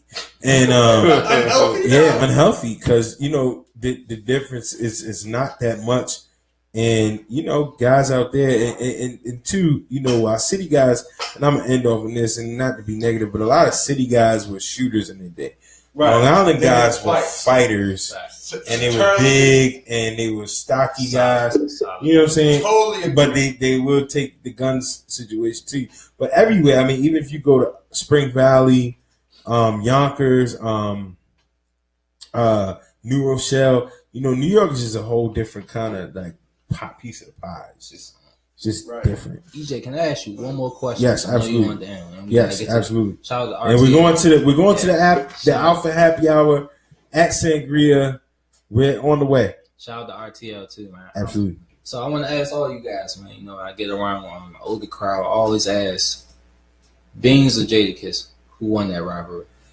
Me and Devin have talked about this a lot, playing Destiny. I'm from New York. The Lox is one of my favorite groups of all time. Beans won that. Beans won it. It hurts my heart to say it. Beans won it. Beans won it. Beans. By far. Beans versus Jada is like Nas versus Jay-Z. Beans won the battle, but Jada withstood the war. Did they both win the war? I feel as though both of them stopped. They weren't hurt by the war. Let's just say that. Nobody was hurt in the outcome of things. But if you look at it retrospectively, Beans won the battle, but then personally he just couldn't get right. And then the Rockefellers' demise, he couldn't get right. But Beans won that shit, man. He the veracity, the consistency, the persistence that he just continued to come at Jada. And I don't know why or what was going on, why Jada wasn't as active in it. I feel like Jada might not have been as focused as he should have been. But he was too busy kissing niggas. Jay. So Dev thinks Jada lost too. I mean, I think Beans won too. Beans won. Hands down. But I think Jada's demeanor is he's chill. Nah, cause honestly, the Lox know better. The Warlocks know better. Jada should have went in the battle totally differently. And I'm honestly say he wasn't hungry. That was a matter of hunger. I would say Styles. Styles is the workhorse out of the Lox to me when it comes Sheik is actually Sheik the General is actually, if you look at the blueprint of what they were, Sheik has always been the guy to move out of the way and let them two shine. But if you go back to All About the Benjamins, what verse do you hear? It's all about Picasso, Lasso, you know what I mean? That shit, that's the hardest verse on All About the Benjamins. Sheik wasn't lyrically consistent. He didn't not on this whole career. Because we're not gonna say, like, when we talk about lyrics and bars, we're not going for Sheik. We're not talking about Sheik. I love Sheik though. I hate beans, but fuck it. Kiss gonna eat. Okay. Sheik had the best verses on "We Are the Streets." I'm saying, all three of them. Like every Beans, single song, Beans did not win. What is y'all talking about? Beans won. Y'all can't even say no lines. Y'all ain't got no lines that he said. No bars. What bars? Give me bars. The best thing about Jada's song was the beat. The beat was serious. He had a retro disco beat, which was fire. Yes, it was. But that's why Diamond K loves it. Beans is going in, dog. Beans went in. What Beans? Okay, so he said he a bitch without a pocketbook and the wig. How you talk that Pac shit when you roll with Big? That was hot. That was hot. Okay. Well, that was hot. I forgot about that. Well, it's a lot more when you do that research. Yeah, it's a lot. I forgot about that. I do that research. I gotta roll that back out. Yeah, it's a lot more when you do that research. That battle was vicious. And it was stand over the body and fire against and single wild ride again. No, say the whole shit. Yeah, it was alright. That shit was alright. That shit was. Say the whole shit. But Jada was more John Blaze than that. No, that was good. The real winner of that is hip hop. Yeah, because we all had something to talk about. But hold on, I'm gonna say this, man. I definitely, it's been a very special episode. It's been dope. V.S.O.P. September 30th at the Pitch Tavern on Georgia Avenue. Battle of the Sexes. Don't forget the cats. V.S.O.P. Very solid original podcast. Very solid and original podcast. I gotta add the end. I got their hat on. That these trucker type joints don't really fit my style. These dad hats. And your live radio, online radio is WBGR. WBGR. 10 to 11 p.m. Check them out. Dell Bannerman on Facebook, 22nd Dell on Instagram, 22nd Dell. _podcast on Instagram and Twitter. Check us out on Facebook too, V.S.O.P. Podcast, man. Appreciate EJ for definitely having us out. I appreciate SpeakEasy, the Bourbon Ace. I appreciate you, young Yasin Bey. Shout out to my old head, Dave. Almost 20 years in the game. You Salam, what's up, man? Devin Street, my special co-host for the night. We about to head to Sangria. And go to the aftermath of what was the Women's Appreciation Happy Hour. And continue drinking and have a good night. Shout out to Diamond K, DJ most definitely. Diamond K, www.radioonfire.com. Been mixing, bringing you the music since the 90s. Oh, and I'm putting it officially right now, on air right now, that Diamond K needs an event. Well, not an event, I'm sorry. Somebody just texted me and said, why am I not at my own event? Goddamn. They're savages. What I was going to say was, before I was rudely interrupted, exactly that. Diamond K, I'm putting it right now for RadioOnFire.com. All of the shows, all of the people. Diamond K deserves a full-fledged interview for 2 hours, and I'm nominating myself because I said it, and I'm conducting it. I agree. That's facts. What's up, Diamond K? Can I get that? That's easy. Yeah. So we're gonna do this for the morning show, or we're gonna do this on a Thursday? What's up, man? I need to know. We'll figure it out. Yeah, we'll figure it out. Diamond K, so media trained. Yeah, we'll figure that out. I'll get with you. Did he hit you with the? Oh, we'll figure it out. Figure it out. He's like, send me your people, talk to my people. Nah, I ain't even that. We just gotta figure it out. Yeah. Been one half of the SpeakEasy, the sophisticated savage EJ Stewart. I'm here with Devin Street, Dell Bannerman, V.S.O.P. Podcast. and your boy Diamond K, DJ Diamond K, morning show every day, 9 a.m. and we out.